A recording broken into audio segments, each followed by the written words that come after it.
सभी को good morning, good afternoon. PDF late. हाँ, लेट हो गया थोड़ा, आप ही लोग का काम कर रहे थे कुछ कुछ। ये वाला हटा के निकाले। हाँ,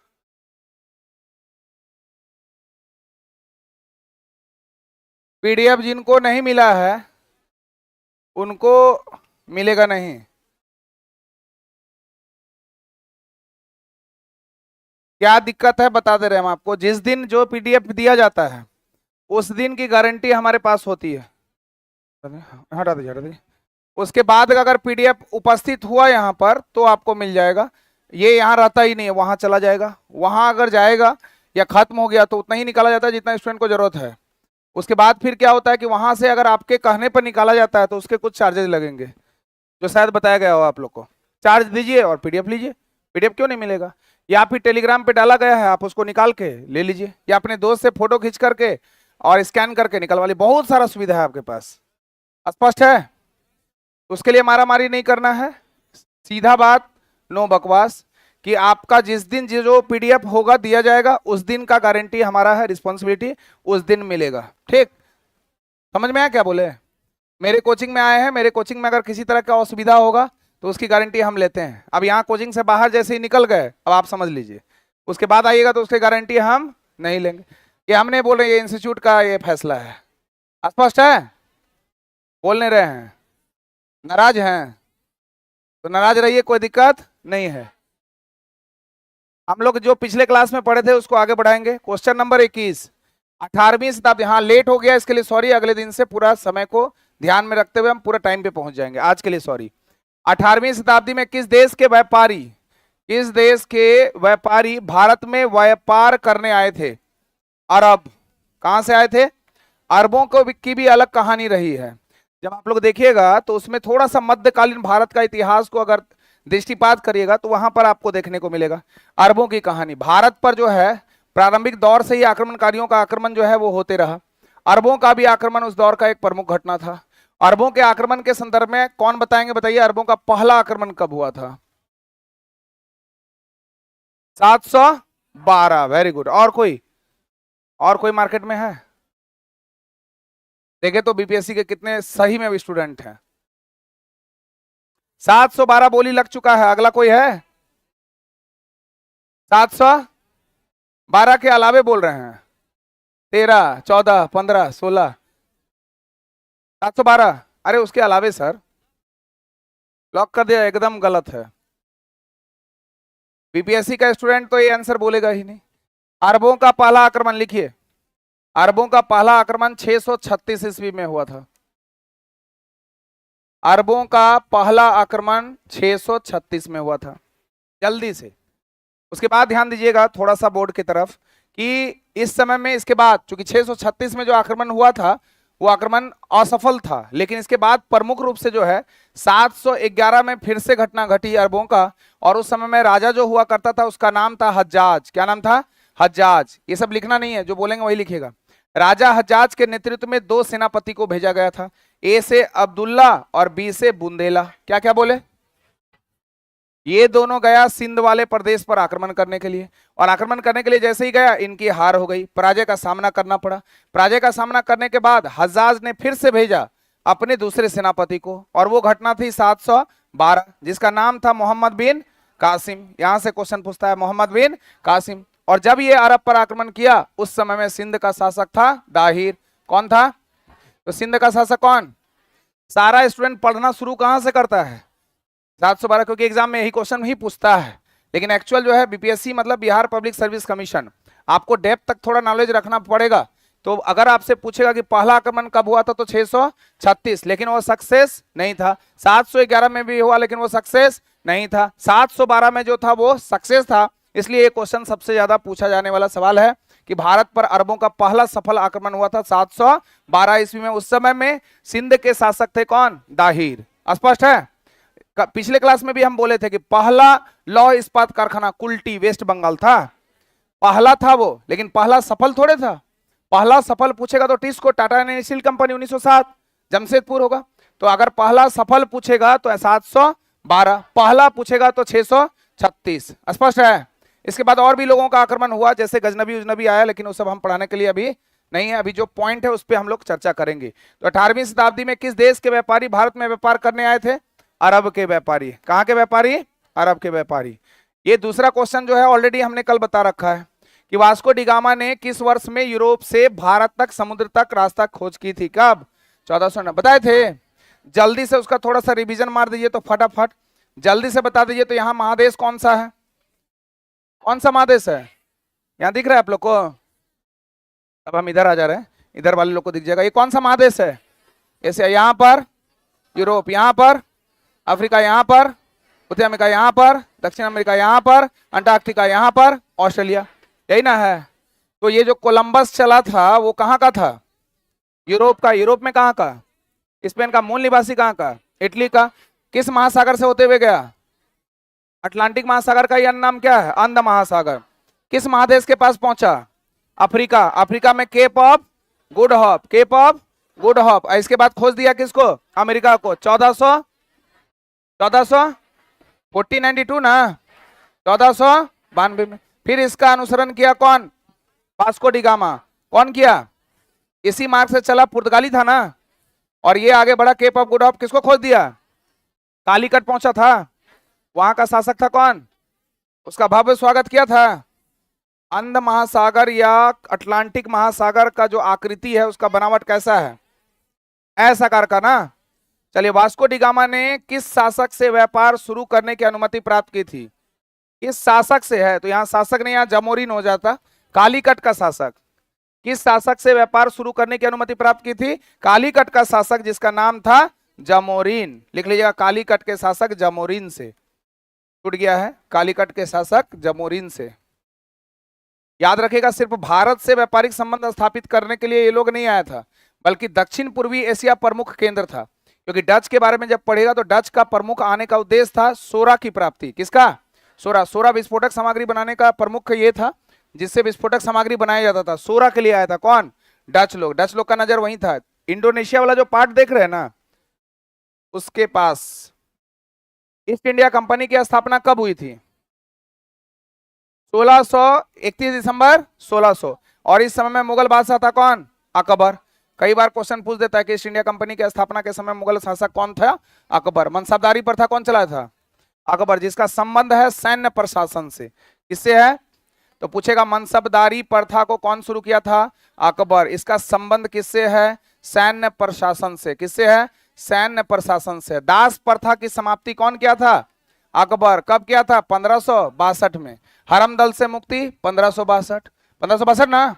अगर आपसे पूछेगा कि हरम दल से मुक्ति मिला 1562। जजिया कर की समाप्ति, जजिया कर की समाप्ति 1564। तीर्थ यात्रा कर, इससे पहले तीर्थ यात्रा कर की समाप्ति 1563। दीन इलाही धर्म की स्थापना 1582 और इलाही संबत चलाया था 1583। याद रखना है सब। थोड़ा सा बहुत अगर एक आध प्रश्न पूछ दिए तो उसके अंतर्गत आपका आ जाएगा। अगला लिखना है। तो मुगल बादशाह का था, इसलिए हम ज्यादा ध्यान नहीं दिए। लिखा दें? लिखिए, दास प्रथा लिख भी देते हैं। चलिए, दास प्रथा की समाप्ति है ना 1562। हरम दल से मुक्ति 1562। तीर्थ यात्रा कर की समाप्ति 1563। जजिया कर की समाप्ति। आपको बता दें कि मोहम्मद बिन कासिम पहला मुसलमान था जो भारतीयों पर जजिया कर लगाया था। तो जजिया कर लगाने वाला पहला मुसलमान कौन? मोहम्मद बिन कासिम। गैर मुसलमानों से लिया जाने वाला एक प्रकार का धार्मिक कर है जिसको हम लोग जजिया कर कहते हैं, वो भी लिख लेना, इंपोर्टेंट है। तो जजिया है 1564। दीन ए इलाही धर्म की स्थापना, दीन ए इलाही धर्म की स्थापना किया था 1582 में, 82 में। और इलाही संवत एक कैलेंडर चलाया था जिसे इतिहास में इलाही संवत के नाम से जानते हैं 1583 में। और भी बहुत सारा है, लेकिन अकबर नहीं पढ़ना है, हम थोड़ा यूट्यूब भी देख लेते हैं। दास प्रथा 1562, हरम दल 1562, तीर्थ यात्रा कर की समाप्ति 1563, जजिया कर 1564, दीन इलाही धर्म 1582 और दिलाही सम्मत 1583। हो जाएगा तो बोलिएगा।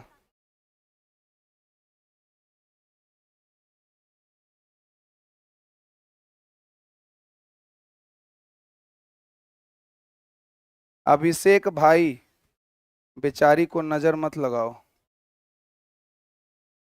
ये लोग आपस में ही बतियाते रहता है सब लोग, बड़ा अच्छा मौका मिल जाता है ना। आप पता ही नहीं है जिससे बात कर रहा है वो लड़का है कि लड़की है। देखता है नाम धावा, अच्छा अच्छा डीपी देख लिया, बोला यही तो है मेरी नूर जहां।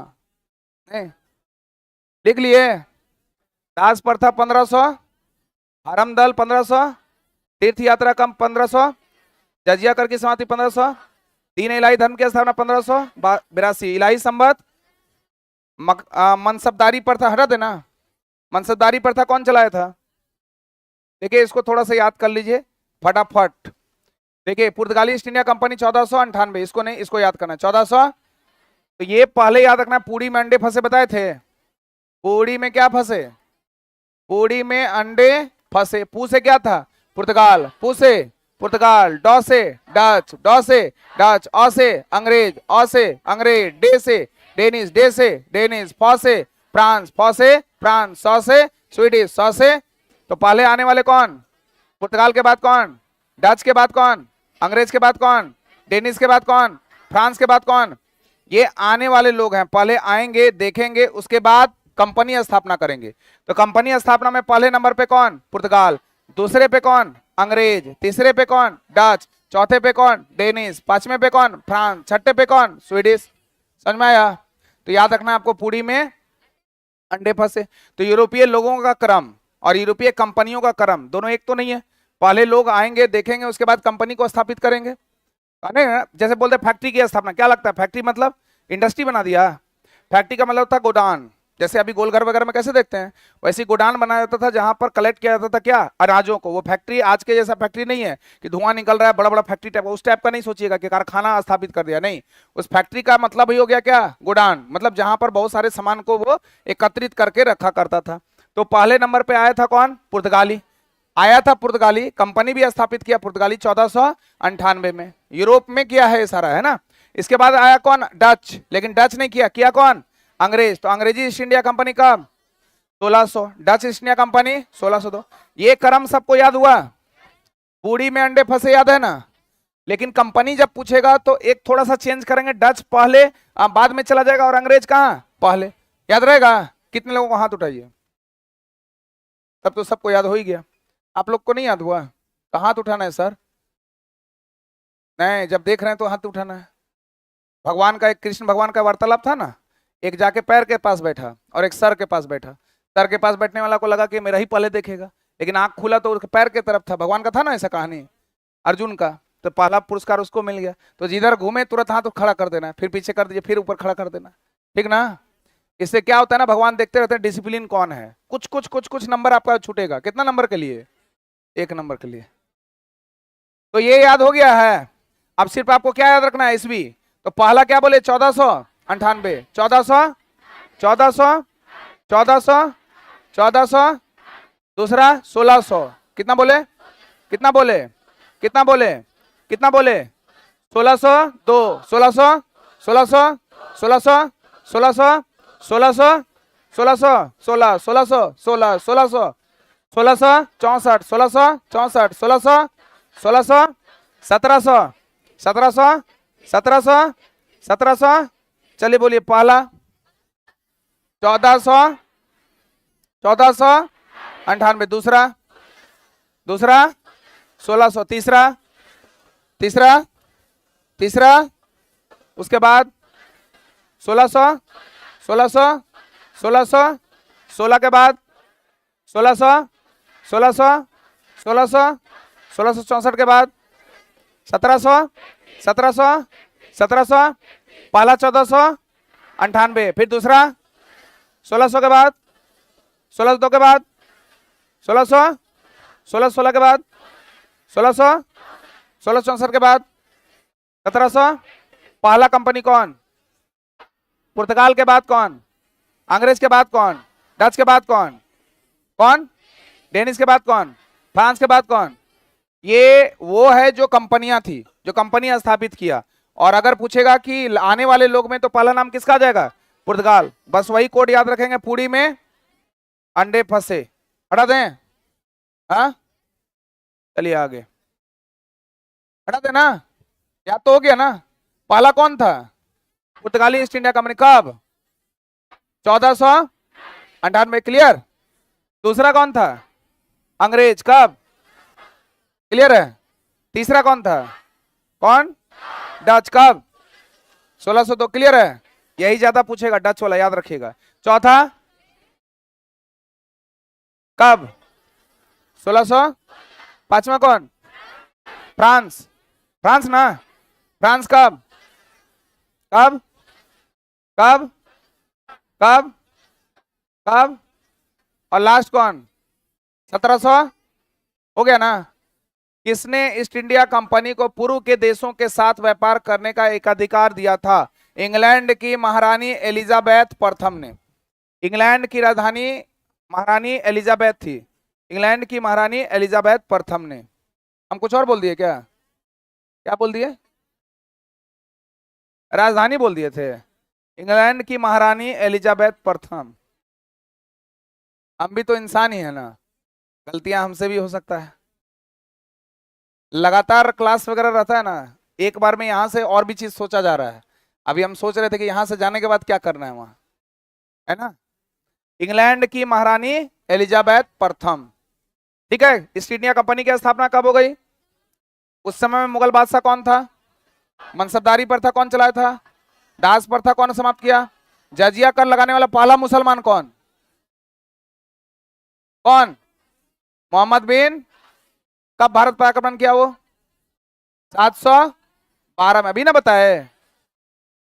चलिए आगे, अभी बताए हैं आप लोग को, तुरंत भूल जाते हैं। इसके बाद नेक्स्ट क्वेश्चन है, अंग्रेजों ने भारत के किन किन क्षेत्रों में अपनी फैक्ट्रियां स्थापित की थी? सूरत में, मसूलीपट्टनम में, हुगली में, और भी बहुत सारे जगह थे, लेकिन जो एससीईआरटी लिखा है उसमें सूरत में, मसूलीपट्टनम और हुगली में। कौन? अंग्रेज। जब सूरत में खोलने के लिए गया तो 1608 में जहांगीर मना कर दिया। उसके बाद फिर से वापस रिक्वेस्ट किया तो 1613 में उसको अपॉइंट दे दिया कि खोल दीजिए भाई सूरत में।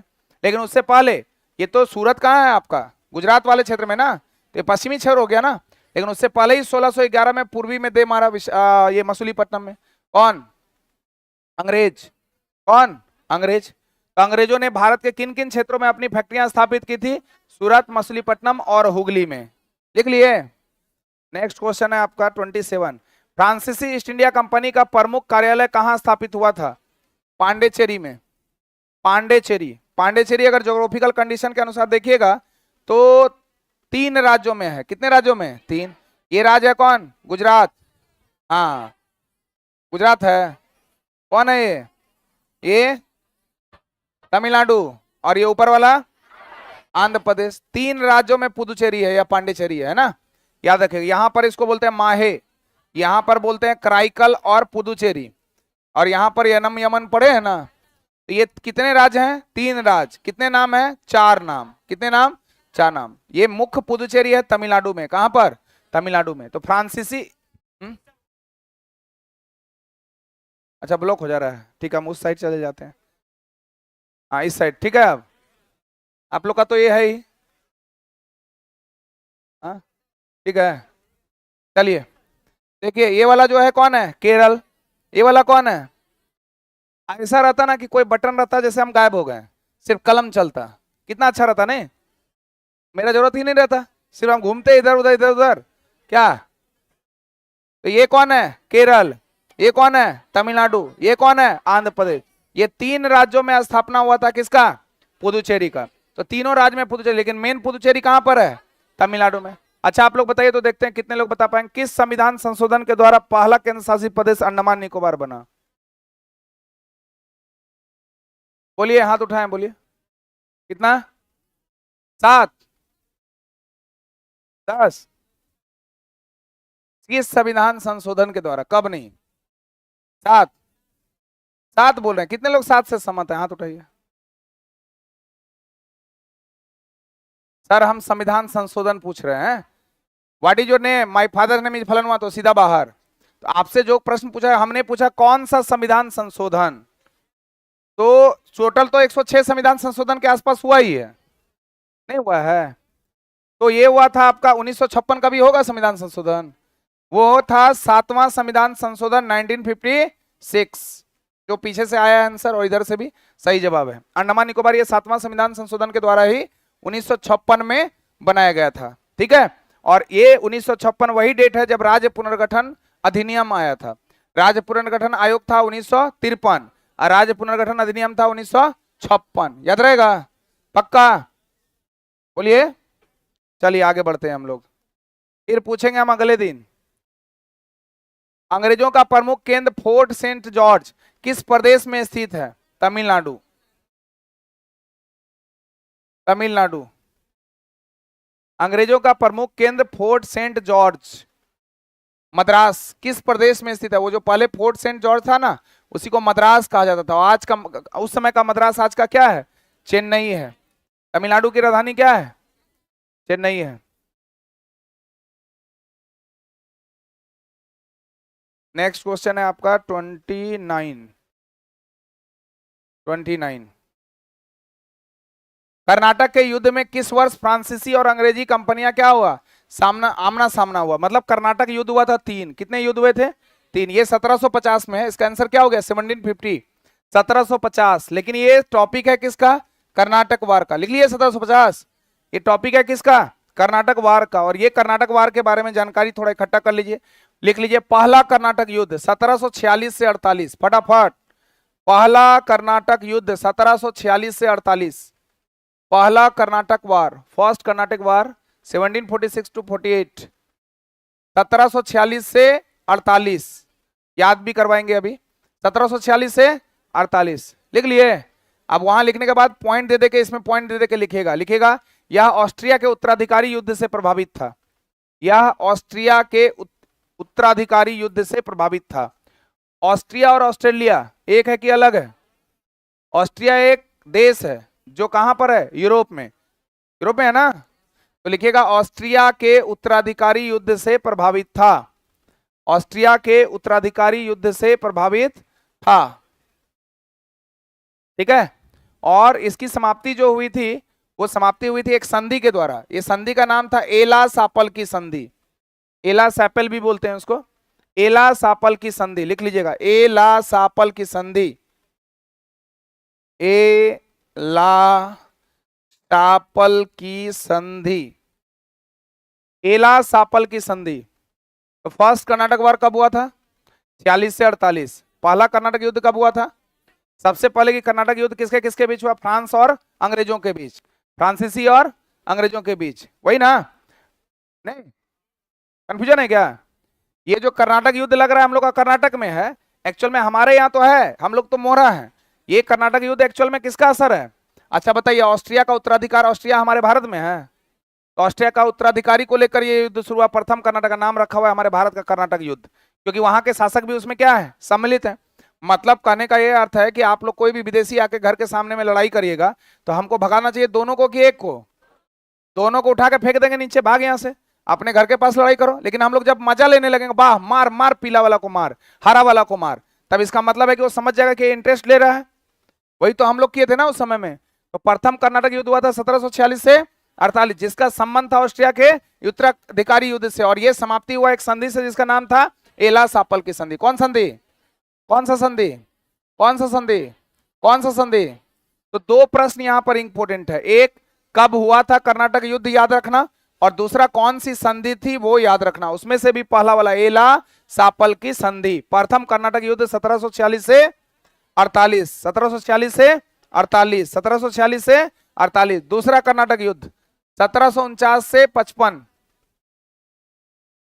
कहीं कहीं 54 भी देता है।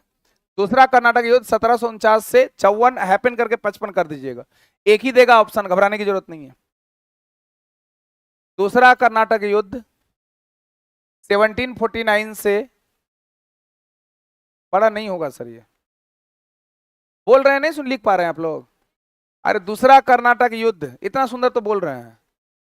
1749, 1749 से 1754 या 1755, और कितना अच्छा से बताएं।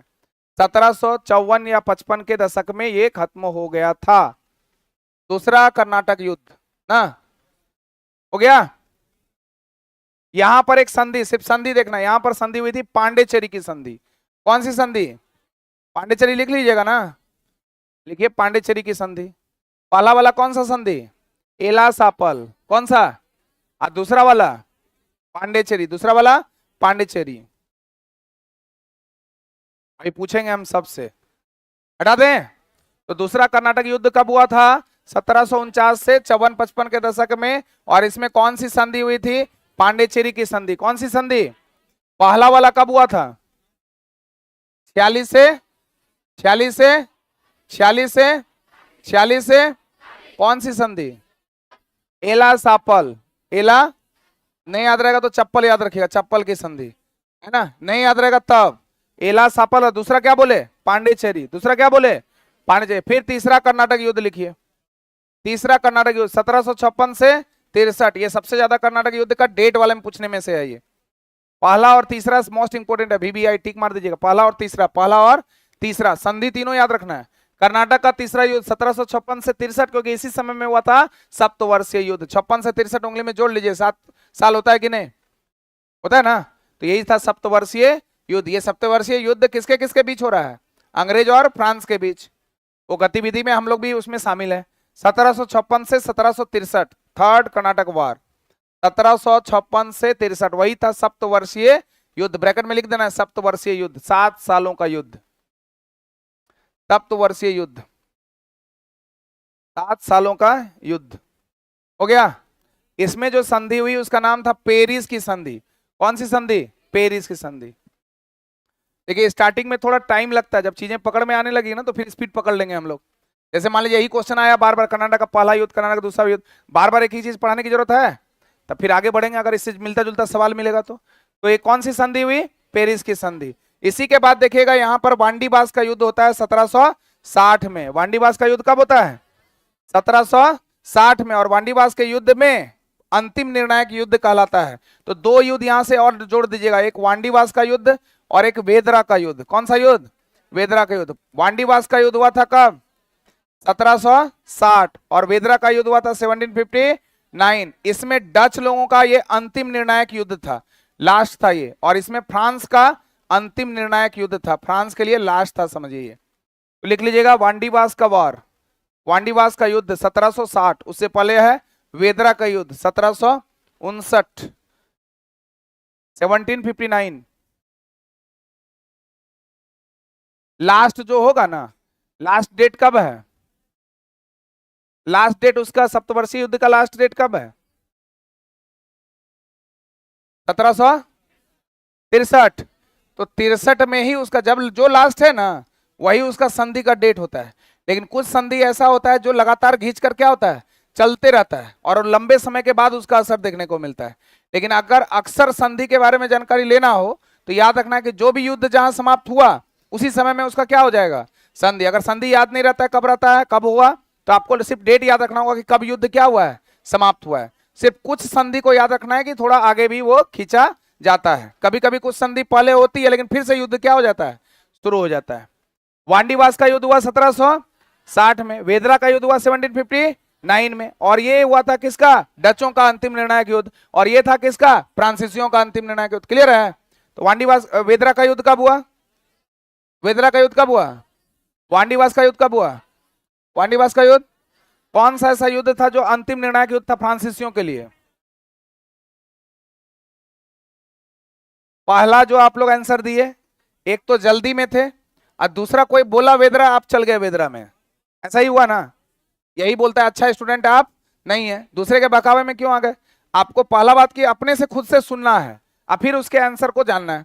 जैसे ही उधर से बोला वेदरा तो आप लोग वेदरा वेदरा वेदरा वेदरा सब चला वेदरा। फिर बाद में अरे नहीं वेदरा तो दूसरा वाला था, पहले चलेगा वांडीबास, तब फिर शुरू हुआ वांडीबास वांडीबास। और जो पहले वेदरा बोला था फिर वो लास्ट में बोलेगा क्या, वांडीबास। क्या बोले, समझ में आया? तो बंगाल में अंग्रेजों ने 1651 में अपनी फैक्ट्री कहां स्थापित की थी? कलकत्ता। हम पहले भी बता चुके हैं कलकत्ता 3 शहरों से मिलकर बना है, गोविंदपुर है, सूतानाती है, कालीकट है।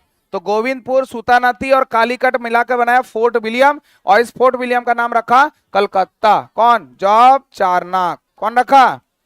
जॉब चारनाक। कौन रखा? कभी कभी इससे रिलेटेड क्वेश्चन पूछ देता है, जैसे पूछेगा कि ताजमहल का निर्माता, आर्किटेक्चर, ताजमहल का निर्माता कौन था, तो वो था उस्ताद अहमद लाहौरी। उस्ताद अहमद लाहौरी लिख लीजिए ताजमहल। कभी कभी ट्रेडिशनल क्वेश्चन में ऐसे प्रश्न पूछे जा सकते हैं। ताजमहल, ताजमहल को तो शाहजहां बनाया था ना, किसके याद में बनवाया था, किसके याद में, मुमताज के याद में। क्या हम लोग ताजमहल बना सकते हैं? क्यों नहीं बनाएंगे? अगर मुमताज मिल जाए वैसा तो क्यों नहीं बनेगा, उससे भी अच्छा ताजमहल खड़ा हो जाएगा। नहीं होगा? अपने पे विश्वास ही नहीं आप लोग कि मुमताज जैसा कोई मिलेगी, मिलबे कैसे करेगी? ताजमहल बनाने वाला कौन था? शाहजहां। और शाहजहां कौन था? बादशाह। आप बादशाह हैं तो फिर मुमताज कैसे मिलेगी? गजब हाल है। ताली दोनों हाथ से ना बजता है। आप बादशाह बनिए, देखिए लाइन लगा हुआ रहेगा मुमताज का, नहीं रहेगा? ताजमहल का था उस्ताद अहमद लाहौरी, उस्ताद अहमद लाहौरी। और मुख्य रूप से थे ईशा खान। ईशा खान किसका? ताजमहल का। इसी तरह आपसे पूछेगा दिल्ली का, दिल्ली का कौन था? तो दिल्ली का तोमर वंश का शासक, तोमर वंश का शासक अनंगपाल। अनंगपाल, तोमर वंश का शासक कौन? अनंगपाल। फिर पूछेगा कि नई दिल्ली का बताओ, न्यू दिल्ली का, नई दिल्ली का पूछेगा। तो नई दिल्ली में हमेशा लूटपाट होता है कि नहीं? नहीं होता लूटपाट, लुटियंस। अगर आपसे इसके साथ और भी लोग हैं, इसके अलावा आपसे पूछेगा राष्ट्रपति भवन का बताओ, जो रायसियाना हिल पर है, रायसियाना हिल की पहाड़ी पर राष्ट्रपति भवन। तो ये भी हो जाएगा आपका लुटियंस। क्या हो जाएगा? लुटियंस। इसके बाद आपसे पूछेगा कलकत्ता का बताओ, कलकत्ता, तो जॉब चारनाक। और अगर आपसे पूछेगा कि मुंबई का बताओ, क्या है? बोलिए, किसको किसको पता है मुंबई? तो बताए हुए भी थे शायद। कैरियर, कैरियर और कौन? अंगियार, अंगियार, सिर्फ अंगियार ही लिख देते हैं। अभी बच गया, सब खत्म हो जाता। आप लोग लिख रहे हैं कि नहीं? मुंबई असल में पूछता बहुत कम है। और इसके अलावा है आपका, चलिए इतना रहने दीजिए, काफी है। एक लिख लीजिए आप संसद भवन। सबका थोड़े जरूरी है होगा, सबका जरूरी नहीं है कि होगा। संसद भवन का कौन है? Herbert Baker, Herbert Baker. और नया संसद भवन का यही पूछेगा, नया संसद भवन विमल पटेल। पूछने वाला क्वेश्चन है, सब पूछा था ना, विमल पटेल। हो गया। नया संसद भवन कौन? विमल पटेल। और संसद भवन पुराना वाला कौन? Herbert Baker. संसद भवन देखे हैं? फोटो वगैरह में नहीं देखे हैं? इस तरह करके बना होता है, देखिएगा, है ना, पूरा बहुत सारा ये होता है। जल्दी जल्दी में बनाएगा तो हड़बड़ में गड़बड़ हो जाता है कि नहीं कोई काम? तो हड़बड़ में गड़बड़ हो गया तो बेकार हो जाता है कोई काम। तो हड़बड़ गड़बड़ बेकार जहां मिल गया तो क्या हो गया? संसद भवन। क्या हो गया? और नया संसद भवन का विमल पटेल। खाओ पान मसाला ही ना ऐड देता है, विमल पटेल। कलकत्ता का क्या है? जॉब चारनाक। चारों दिशा में पढ़िए, आपका रिजल्ट हो जाएगा जॉब चारनाक, इसलिए चार नाक। राष्ट्रपति भवन है लुटियंस। राष्ट्रपति भवन में रहने वाले लोग अंग्रेज थे, वायसराय। और अंग्रेज भारत में आया था लूटने के लिए, इसलिए क्या हो गया? लुटियंस। नई दिल्ली में लूटमार वाला खूब रहता है, जाएगा न्यू दिल्ली देखेगा खूब लूटने वाला है। आप इधर घूमिएगा, आपका बैग क्या कर देगा? रन पिक्चर देखे हैं? बोलता है काहे का दिल्ली है ना, दिल है ही नहीं, है ना, दर्द हुआ यहाँ किडनी निकाल लिया है, बोलता है ना। तो नई दिल्ली का क्या हो गया? लुटियंस। दिल्ली का याद रखेगा तोमर वंश का शासक कौन? अनंगपाल। ताजमहल का याद रखेगा उस्ताद अहमद लाहौरी और ईशा खान। लिख लिए सब लोग, उस्ताद अहमद लाहौरी और ईशा खान। तो बंगाल में अंग्रेजों ने 1651 में अपनी फैक्ट्री कहां स्थापित की? कोलकाता में। कोलकाता के वास्तुकार कौन थे? जॉब चारनाक। और कितने गांव को मिलाकर बनाया गया? 3, सुतानदी, कालीकट और गोविंदपुर। किस वर्ष मुर्शिद कुली खान ने बंगाल के नवाब के रूप में अपनी स्थिति सुदृढ़ की थी? 1717। 1717। बंगाल का पहला नवाब कौन था? मुर्शिद कुली खान। जो दक्षिण भारत का एक ब्राह्मण था, दक्षिण भारत का ब्राह्मण सूर्य नारायण मिश्रा इनका वास्तविक नाम है। मिश्रा जी थे ये। कौन ब्राह्मण थे? मिश्रा जी। सूर्य नारायण मिश्रा, सूर्य नारायण मिश्रा। कितने लोगों को ये पता था? हाथ उठाइए। सूर्य नारायण मिश्रा ब्राह्मण थे, जिसको हम लोग समझते हैं मुर्शीद कुली खान। मुर्शीद कुली बोले, यही ना बोले? तो बंगाल का पहला नवाब कौन? हिंदू की मुस्लिम? हिंदू। दक्षिण भारत का ब्राह्मण, और नाम बताया सूर्य नारायण मिश्रा। तो आपसे क्वेश्चन दे देंगे, सूर्य नारायण मिश्रा कौन थे? तो बंगाल के पहले नवाब। इसमें से 90% स्टूडेंट खत्म नहीं हो जाएगा? खत्म। तो पहला था इसमें कौन? मुर्शीद कुली खान। याद है सबको? कितने लोगों को याद है? हाथ उठाइए। बस। बंगाल जो था सामरिक दृष्टिकोण से बहुत महत्वपूर्ण इलाका हुआ करता था, इसलिए प्लासी का युद्ध से लेकर देखिएगा बंगाल गतिविधियों का केंद्र बिंदु रहा अंग्रेजों का। और यहाँ पर जो बंगाल 1707 में, जब 3 मार्च 1707 को अहमदनगर में औरंगजेब की मृत्यु हुई, यानी मुगल वंश का अंतिम महान शासक की मृत्यु हुई, उसके बाद छोटे छोटे राज्य ने अपनी स्वतंत्रता स्थापित कर दी। उसमें से था एक कौन? बंगाल, जिसमें से पहला नाम आता मुर्शीद कुली खान। क्या नाम बोले? तो एक बार हम जल्दी से नाम बोल रहे हैं, सिर्फ सुनिएगा। पहला है, मेरे साथ बोलिएगा, पहला है मुर्शीद कुली खान। बोलिए मुर्शीद कुली खान।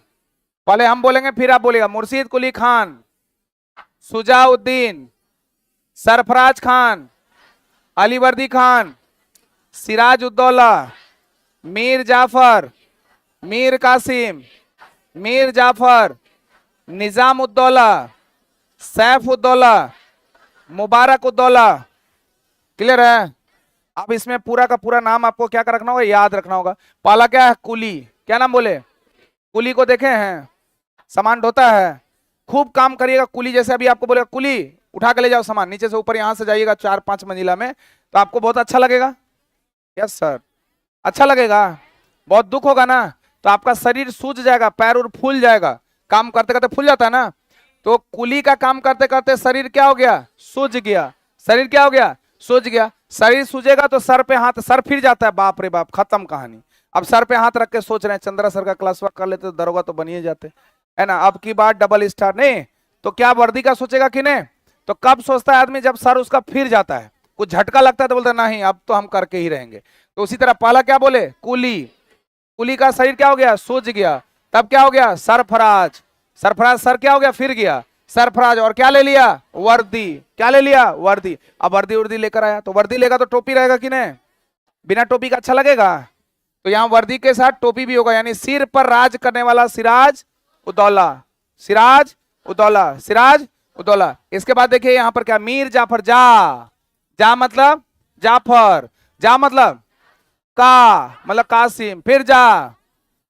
तो पहले बोले जा का जा, बोलिए, फिर बोलिए जा का जा, फिर बोलिए जा का जा। क्लियर है? तो पहला में कुली था, कुली का काम करते करते शरीर क्या हो गया? सूज गया। सूजने पर सर क्या हो गया? फिर गया, सरफराज हो गया। फिरने के बाद क्या लेके आए? वर्दी। क्या लेकर आए? अली वर्दी हो गया। अब वर्दी के बाद क्या? सिर पर राज, तो सिराज क्या हो गया? सिराज। उसके बाद जा, उसके बाद का, उसके बाद। आपको कोई टेंशन है? तो बोल क्यों नहीं रही है? बेचारी सब टेंशन में रहती हैं। टेंशन में नहीं रहना है, चिंतन कर रही है ना। लेकिन चिंतन करता है लोग आंख बंद करके। अच्छा ठीक है, वाह, रॉन्ग नंबर।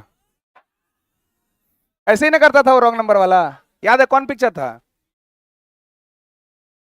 पीके बोलता बाबा से अभी कनेक्ट कर, एक मिनट एक मिनट, अरे रुको रुको रुको, अरे हाँ हाँ ठीक ठीक ठीक, हाँ रॉन्ग नंबर नहीं है, लग गया, नंबर लग गया। नहीं तो ध्यान यहाँ रखना है, देख तो रहे हैं लेकिन समझ में नहीं आ रहा है। समझना है, अपने आप को बीच बीच में रीस्टार्ट करना है। रीस्टार्ट समझते हैं ना? लगेगा खो गए हैं कहीं से, जैसे खो गए अभी अभी इनसे क्वेश्चन पूछेंगे नहीं बता पाए, गारंटी पक्का है। लड़की लोग एक भी नहीं बोल रही है पूछिए, लड़का लोग बोल रहा है पूछिए। देख रहे हैं, आगे बढ़े। अब हम ये क्यों बोले आपको पता चला? ताकि आपको जितना बताएं दिमाग से क्या हो जाए, निकल जाए। अब आप एकदम नॉर्मल हो गए। हाँ सर पूछिए पूछिए। अब इधर का चीज यहाँ कन्वर्ट हो गया एनर्जी इधर। आप पूछेंगे तो आप गलती करने का संभावना बढ़ गया। अगर गलती नहीं किए तो समझिए आपका दिमाग बहुत स्ट्रांग है। अगर गलती कर दिए तो आप फंस गए। समझ रहे हैं? तो पहला क्या बोले? कुली का काम करते करते शरीर, शरीर सूझने पे सर, सर फिर गया ना, सर फिर गया तो वर्दी, उसके बाद उसके बाद जा, उसके बाद का, उसके बाद जा। मतलब याद है? दिमाग नहीं फिरा है आप लोग का? चलिए तो जा का जा, तो नहीं जा, उसके बाद बोलेंगे नहीं जा रहे, बोले जा का जा, उसके बाद बोलेंगे नहीं जा, क्या बोलेंगे? तो नहीं जा मतलब क्या? निजामुद्दौला। नहीं जा मतलब, नहीं जा मतलब निजामुद्दौला। तो नहीं जा क्या बोलेंगे? नहीं जा तो निजामुद्दौला। नहीं जा तो यहाँ बैठ के क्या करेगा फालतू का? तो साफ कर। देखते हैं कितना सारा गंदा है, क्या कर? साफ कर। तो क्या हो गया? सैफुद्दौला। क्या हो गया? सैफुद्दौला। और जैसे ही साफ करते रहेगा बोलेंगे मुबारक हो, मुबारक हो। तो मुबारक उद्दौला हो गया? नहीं हुआ मुबारक उद्दौला? लास्ट में मतलब जहां औकात था तुम्हारा कुली वाला फिर आ गया वहीं पर दरोगा के बाद भी। मुबारक हो भाई, वही साफ करो, तुम्हारी जिंदगी वही है। तो पहला क्या था? कुली, उसके बाद सुजा, उसके बाद सरफराज, उसके बाद वर्दी, उसके बाद सिराजुद्दौला, उसके बाद जा, उसके बाद का, उसके बाद जा, उसके बाद नहीं जा, उसके बाद सैफुद्दौला, उसके बाद मुबारकुद्दौला। क्लियर है? पक्का? फिर किसी दिन वो ईस्वी भी हम याद करवा देंगे, ठीक है? क्योंकि आज आज कराएंगे तो बहुत सारा क्वेश्चन कम पड़ रहा है। थोड़ा आगे बढ़ते हैं, याद करा देंगे। थोड़ा बहुत घर में भी आप लोगों को करना है ना कुछ। चलिए आगे उसी से संबंधित क्वेश्चन है। अली वर्दी खान से व्यापारियों को किससे मुक्त करने का प्रयास किया गया था? यूरोपीय कंपनियों से, यूरोपीय कंपनियों से, यूरोपीय कंपनियों से। अली वर्दी खान ही था जो टैक्स देने से मना कर दिया था मुगलों को, है ना? और उसके समय में भारत का स्वर्ग कहलाता था कौन? बंगाल। इसके बाद नेक्स्ट क्वेश्चन है, किसके प्रयासों से बंगाल में कुशल प्रशासन कायम हुआ? अली वर्दी खान।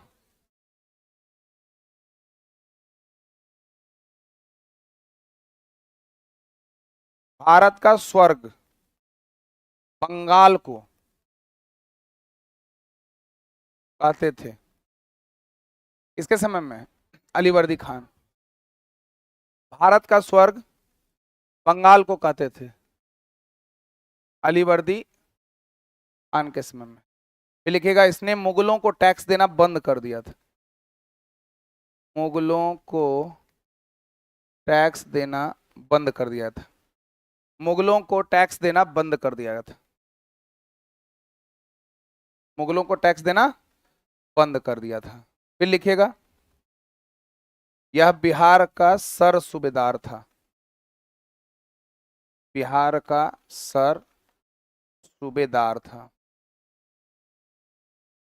यह बिहार का सर सूबेदार था।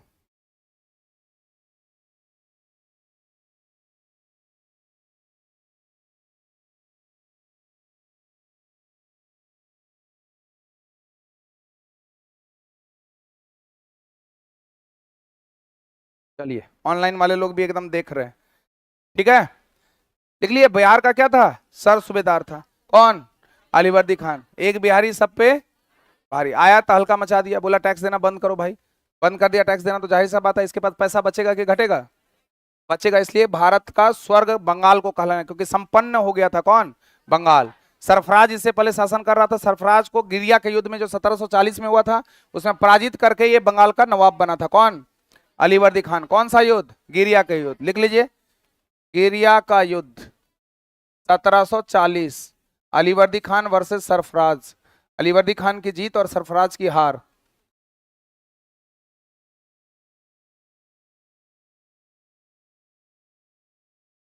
गिरिया का युद्ध, गिरिया, गिरा गिरा के मारा था इसको, गिरिया। सरफराज को गिरा गिरा के मारा था बिहारी। बिहारी मतलब बिहार का सर सूबेदार अली वर्दी खान। सूबेदार मतलब प्रांतपति, वहां का राज्यपाल, वहां का देख रेख करने वाला, वहां का प्रांतपति, अध्यक्ष। सूबेदार, हाँ। नहीं नहीं, उस समय में बिहार का सूबेदार था वो। बिहार का सर सूबेदार के रूप में जाना जाता था वो। आगे बढ़े। कितना नंबर हुआ क्वेश्चन? 33। 35 तक करते हैं। मुर्शिदाबाद का शहर किस शहर में जितना लंबा चौड़ा और धनवान है? लंदन के जैसा। मुर्शिदाबाद का शहर किस शहर के जैसा लंबा चौड़ा धनवान है? लंदन। पहले राजधानी थी ढाका। पहले जो बंगाल की राजधानी थी क्या? ढाका से आया मुर्शिदाबाद। ढाका से मुर्शिदाबाद, और मुर्शिदाबाद से आया मुंगेर। मुंगेर मतलब मुगदलपुर, इसी को क्या बोलते थे? मुगदलपुर। मुंगेर का ही नाम क्या था? मुगदलपुर। क्या था? मुगदलपुर। ढाका से मुर्शिदाबाद लाया था मुर्शीद कुली खान। कौन लेकर आया था? मुर्शीद कुली खान। मुर्शीद कुली खान। और मुर्शिदाबाद से मुंगेर लेकर आया था मीर कासिम। कौन लेकर आया था? मीर कासिम। तो पूछेगा इसका ऑर्डर क्या है सही राजधानी का, तो ढाका से कहा? मुर्शिदाबाद। मुर्शिदाबाद से कहा? मुंगेर। मुंगेर का ही नाम क्या है? मुगदलपुर। तो ढाका से मुर्शिदाबाद, देखिए मुर्शिदाबाद में नाम जैसा लग रहा है मुर्शीद कुली खान, तो मुर्शिदाबाद लेकर आया मुर्शीद कुली खान। अब मुर्शिदाबाद से मुंगेर लेकर आया मीर कासिम। कौन लेकर आया? हटा दें। अगला, फोर्ट विलियम किस शहर में स्थित है? कोलकाता। फोर्ट विलियम कहाँ है? कोलकाता। आज थोड़ा कम क्वेश्चन हो पाया क्योंकि एक्स्ट्रा जानकारी देने के चक्कर में, और थोड़ा लेट भी थे हम, ठीक है। तो आज की सभा यहीं पर समाप्त की जाती है। कल थोड़ा फास्ट चलेंगे, टाइम से चलेंगे और ज्यादा प्रश्न को करेंगे, ठीक है। अगर इससे मिलता जुलता क्वेश्चन आएगा तो निश्चित रूप से आपसे बनना शुरू हो जाएगा, तो उसको आगे बढ़ते चले जाएंगे, ठीक है। अब आपके ज्योग्राफी वाले सर आए हैं क्या? देखिए तो नहीं आए होंगे तो पढ़ाएंगे, अभी रुके रहिएगा। आ गए हैं, ठीक।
देखो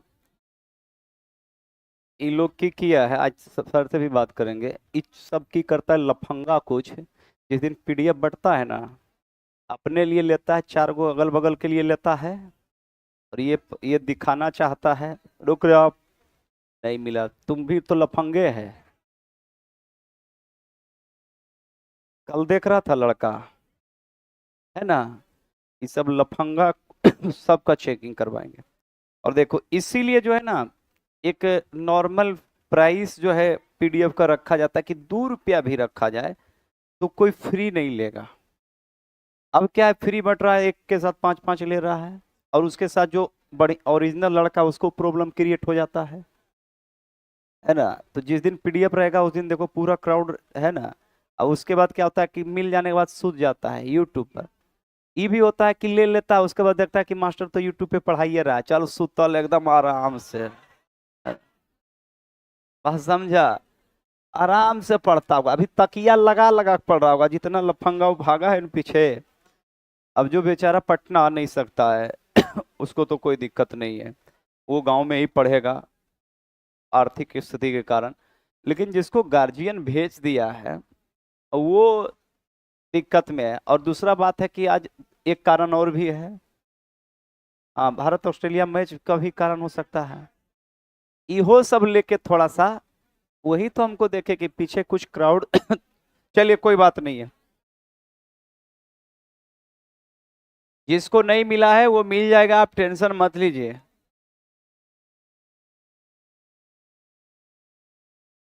16 नंबर में ऑनलाइन वाले, इधर अजय यूट्यूब दिखाओ हमको भाई, फिर हमको थोड़ा सा दिखा के। अरे तो हमको देखना भाई, हमको देखने में तुमको प्रॉब्लम हो रहा है। यहाँ जब डायरेक्ट हम हैं, अच्छा ठीक है, यूट्यूब चेक चेक करते रहो, यूट्यूब का देख, है ना, कमेंट भी हमको देखना है। मैंने कमेंट थोड़ा देखना होता है बस, बाकी कुछ नहीं देखेंगे यहाँ पे।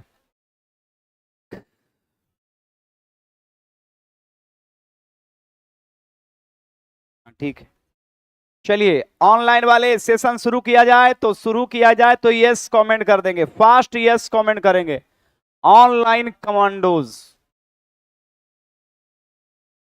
चलो पहला सवाल आज के सेशन का, सभी यस कमेंट करेगा ताकि सेशन शुरू कर सकें हम, आपके कमेंट पर भी नजर हम बनाए हुए हैं। चलिए ठीक है, पहला सवाल आज का 16 नंबर में कहता है कि उत्तर भारत का विशाल मैदान मुख्यतः किस मिट्टी से निर्मित है। कंफर्म है।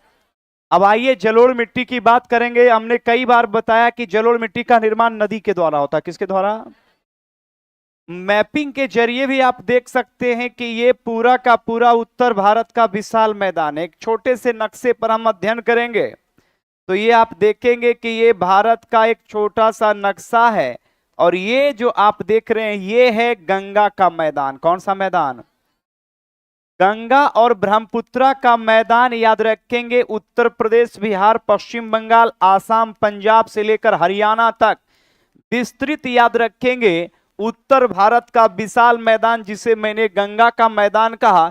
इसमें एक सबसे उपजाऊ और महत्वपूर्ण मिट्टी है जलोढ़ मिट्टी। कौन मिट्टी, तो अब सीधा आएगा कि जलोढ़ मिट्टी का निर्माण कौन करता है, नदी। कौन करता है, नदी। और उत्तर भारत की सबसे लंबी नदी कौन है, गंगा। इस लेकर उत्तर भारत के विशाल मैदान को हम गंगा का मैदान कहते हैं। क्या कहते हैं, किसका मैदान, तो गंगा के मैदान में कौन सी मिट्टी। अब प्रश्न आएगा कि जलोढ़ मिट्टी का जो निर्माण होता है उसमें भाग कौन लेता है, नदी। कौन भाग लेता है। इसके अलावे दक्षिण भारत या प्रायद्वीप भारत में ध्यान रखेंगे गोदावरी, कौन सा, कृष्णा, कौन सा, कावेरी, कौन सा, महानदी, कौन सा। ये सभी नदी के डेल्टा, ये सभी नदी के क्या भाई, तो याद रखेंगे गोदावरी, कृष्णा, कावेरी, महानदी का डेल्टा में भी कौन सी मिट्टी पाई जाएगी, जलोढ़। कौन सी, अध्ययन के दृष्टि से कल भी मैंने बताया था कि इसको दो भाग में बांटते हैं, खादर और बांगर। खादर और, नई जलोढ़ और पुरानी। तो याद रखेंगे नई जलोढ़ और पुरानी जलोढ़, खादर और बांगर। और इसमें नाइट्रोजन पोषक तत्व, कौन पोषक तत्व?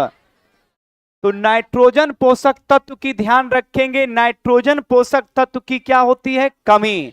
तो नाइट्रोजन और फास्फोरस की कमी होती है किसमें? जलोढ़ मिट्टी। किसमें? तो नाइट्रोजन और फास्फोरस की कमी किस मिट्टी में? जलोढ़ मिट्टी में। किस मिट्टी में? क्लियर ना? ये ध्यान रखिएगा। नेक्स्ट सवाल की ओर चलेंगे। चलिए नेक्स्ट सवाल की ओर चलेंगे। क्या कहता है?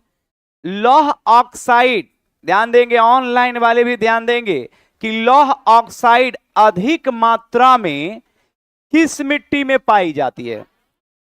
लाल मिट्टी को रेड सॉइल या प्यारे ध्यान रखेंगे पीली मिट्टी या पीला मिट्टी या येलो सॉइल के नाम से जानते हैं।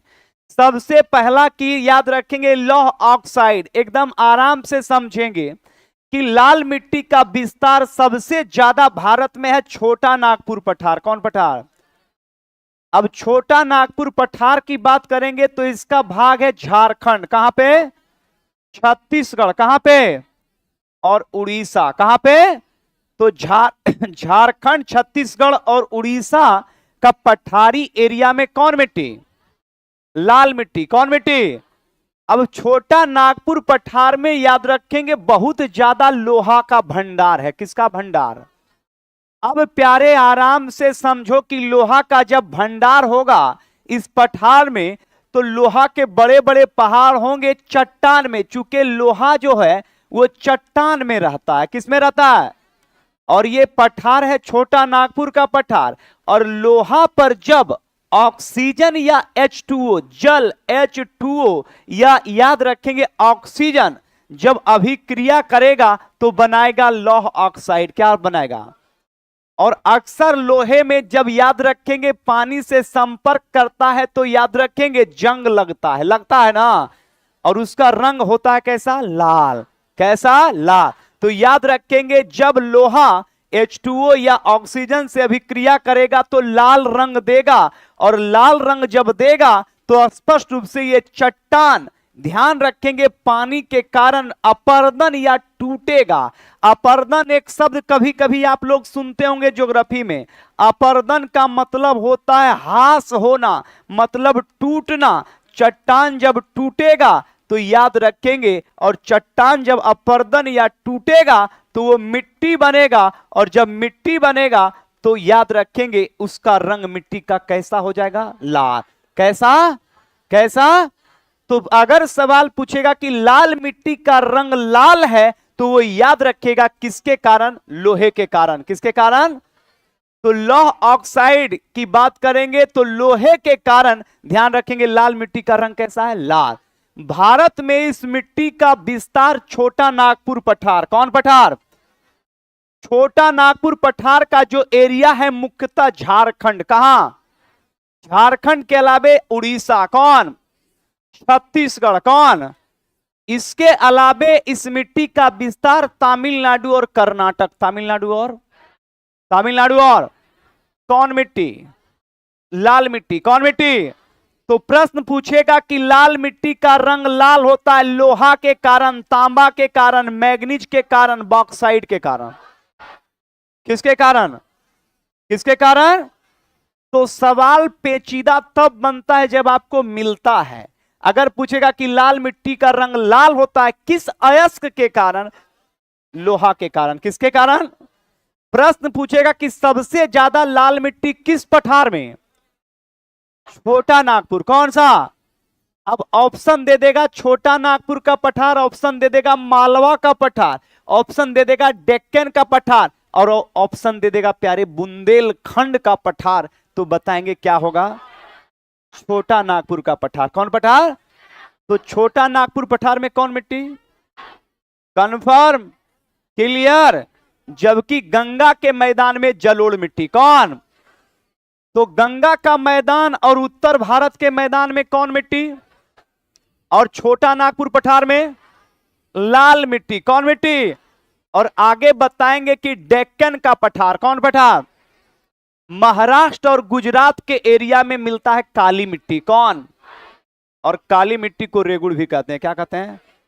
कंफर्म ना? तो ये ध्यान रखिएगा, जितना आपको अभ्यास करवाया जाएगा उतना आपको बिल्कुल। चलिए ऑनलाइन वाले कमेंट करेंगे कि लाल मिट्टी का, ऑनलाइन वाले सारे लोग कमेंट करेंगे कि लाल मिट्टी का रंग लाल किस अयस्क के कारण होता है। चलिए सभी लोग एक बार कमेंट करेंगे ऑनलाइन वाले। नेक्स्ट सवाल की ओर चलेंगे। नेक्स्ट सवाल देखेंगे क्या कहता है। प्यारे अभी बताए थे कि नई जलोढ़ को क्या कहते हैं? खादर। क्या कहते हैं? अब पुरानी जलोढ़ को, पुरानी को बांगर, पुरानी को, तो पुरानी को मिट्टी को क्या कहते हैं? और नई जलोढ़ को क्या कहते हैं? नई जलोढ़ को, नई जलोढ़ को, अब पुरानी जलोढ़ को। कंफर्म ना? प्रश्न आएगा कि भारत में सबसे ज्यादा कौन सी मिट्टी है। फिर प्रश्न आएगा कि जलोढ़ मिट्टी के निर्माण में भाग कौन लेता है? नदी। कौन? कौन? प्रश्न आएगा कि इस मिट्टी का विस्तार भारत के किस क्षेत्र में है? तो बोलिएगा गंगा का मैदान। कौन मैदान? गंगा का मैदान। और याद रखेंगे दक्षिण भारत की नदी का डेल्टा।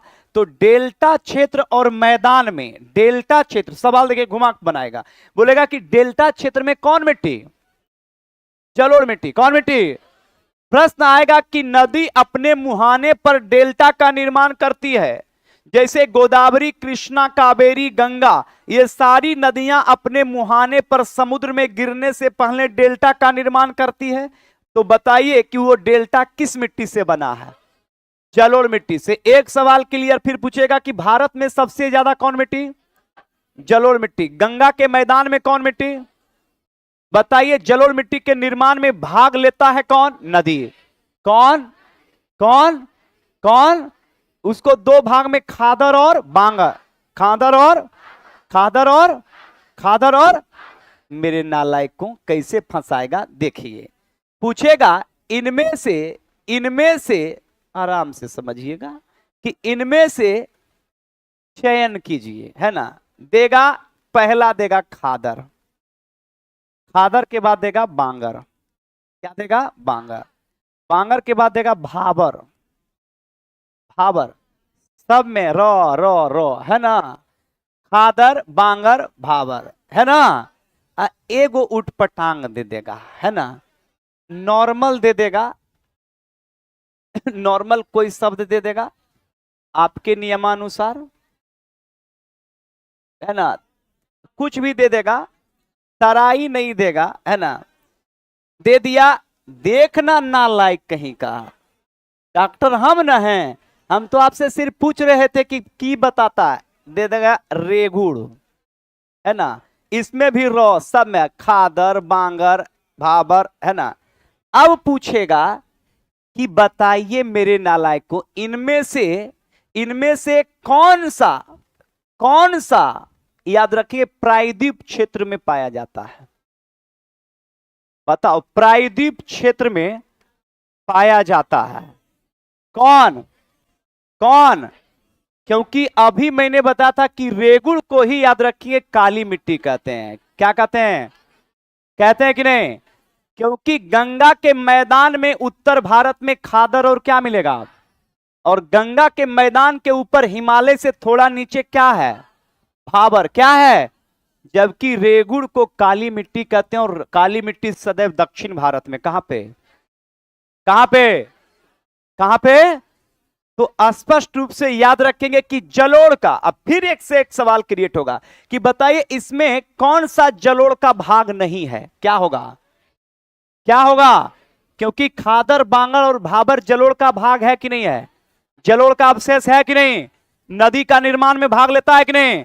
तो प्रश्न आएगा, फिर सवाल क्रिएट करेगा कि इनमें से कौन सा मिट्टी जो याद रखेंगे नदी से संबंधित नहीं है? रेगुड़। कौन? क्योंकि इस मिट्टी के निर्माण में चट्टान भाग लेता है। कौन भाग लेता है? और वो चट्टान है बेसाल्ट। कौन? तो बेसाल्ट चट्टान के टूटने या अपर्दन के फलस्वरूप कौन मिट्टी? रेगुड़। कौन? कौन? कन्फर्म ना? तो इसी में लोग डाइवर्ट होते हैं। देखता है खादर, रो, बांगर, भाबर, रेगुड़ सब एक ही वेराइटी का है। अब बोलेगा कि इसमें से कौन अलग है? या इनमें से कौन से जलोढ़ मिट्टी का भाग नहीं है, इनमें से कौन सा मिट्टी प्रायद्वीप क्षेत्र में पाया जाता है, इनमें से किस मिट्टी में नदी भाग नहीं लेता है। सवाल एक ही रहेगा, वेराइटी अलग होगा। बात समझ गए ना। तो इस तरीके से आप ध्यान रखेंगे और सेट जब बनाएंगे तो आपको खुद पता चलेगा। ऑनलाइन वाले कमांडोज कमेंट करेगा। चलो नेक्स्ट सवाल की ओर चलेंगे। नेक्स्ट सवाल की ओर चलेंगे। नेक्स्ट सवाल देखिए क्या कहता है, कितना नंबर, 18 के बाद 19। 19 नंबर में ध्यान देंगे, 18 के बाद 19 में। चलिए 19 नंबर में फिर आ गया है सवाल, वही है। कहता है प्यारे कि पुरानी जलोढ़ मृदा को क्या कहते हैं, बांगर। क्या कहते हैं, तो पुरानी को और नई जलोढ़ को। जलोढ़ मिट्टी के निर्माण में कौन भाग लेगा, नदी। कौन, गंगा के मैदान में कौन मिट्टी, जलोढ़। कौन कौन, और नदी के डेल्टा में कौन, सबसे अधिक उपजाऊ मिट्टी कौन, जलोढ़। कौन, तो सबसे अधिक उपजाऊ मिट्टी, भारत में सबसे ज्यादा पाए जाने वाला मिट्टी, जलोढ़। कौन, और जलोढ़ को ही प्यारे कहते हैं कछारी। क्या क्या, और इसी को बोलते हैं कांप। क्या, तो कछारी मिट्टी। कौन मिट्टी, कांप मिट्टी। कौन मिट्टी, अब प्यारे कहीं कहीं पर पढ़ता होगा दोमट मिट्टी। कौन मिट्टी, पढ़ता है कि नहीं। और बिहार के गांव में इसे दोरस मिट्टी भी कहते हैं। तो याद रखेंगे जलोढ़ मिट्टी का एक अन्य नाम क्या है, कछारी। क्या है, कछारी के बाद कांप, कछारी के बाद कांप के बाद दोमट, कांप के बाद दोमट। तो पहला कौन मिट्टी, पहला कौन, पहला कौन, कछारी। कछारी के बाद कांप, कांप के बाद, तो जलोढ़ मिट्टी के 3 नाम, पहला कौन, कछारी के बाद कांप, कांप के बाद दोमट। क्लियर। तो भारत में सबसे ज्यादा पाए जाने वाला मिट्टी कौन है भाई, जलोढ़ मिट्टी। क्लियर ना। तो दिमाग में बिना लिखले भी जा रहा होगा कुछ कुछ, है कि नहीं है। हाँ याद हो रहा होगा। ऑनलाइन वाला समझ में आ रहा है तभी यस कमेंट करेगा, वरना डायरेक्ट नो कमेंट करेगा, क्योंकि जिंदगी ना मिलेगी दोबारा, है ना।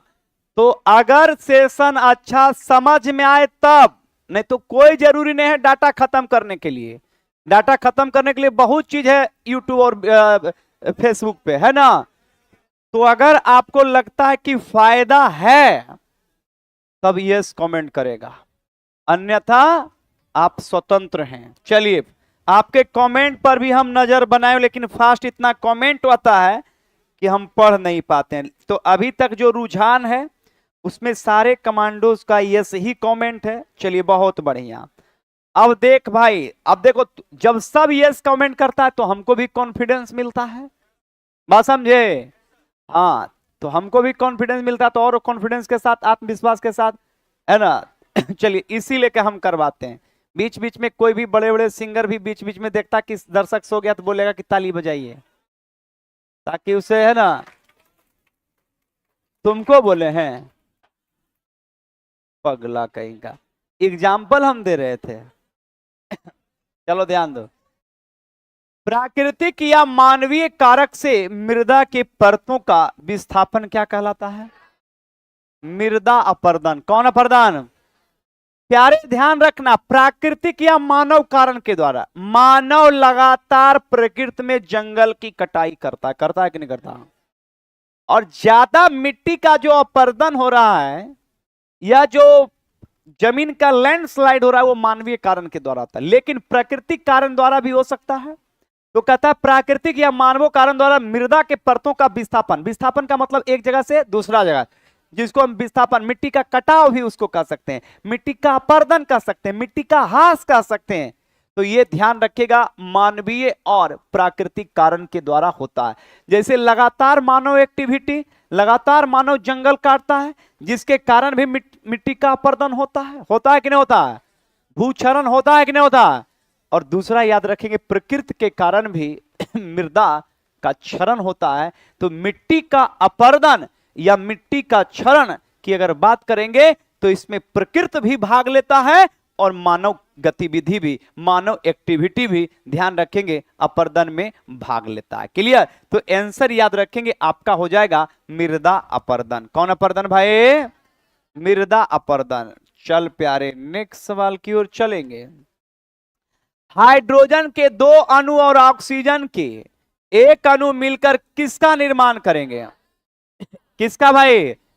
तो हाइड्रोजन का कितना? तो यहां देखो H2 है ना, और O का 1 हो गया ना, तो याद रखेंगे H2O। H2O का मतलब क्या होता है?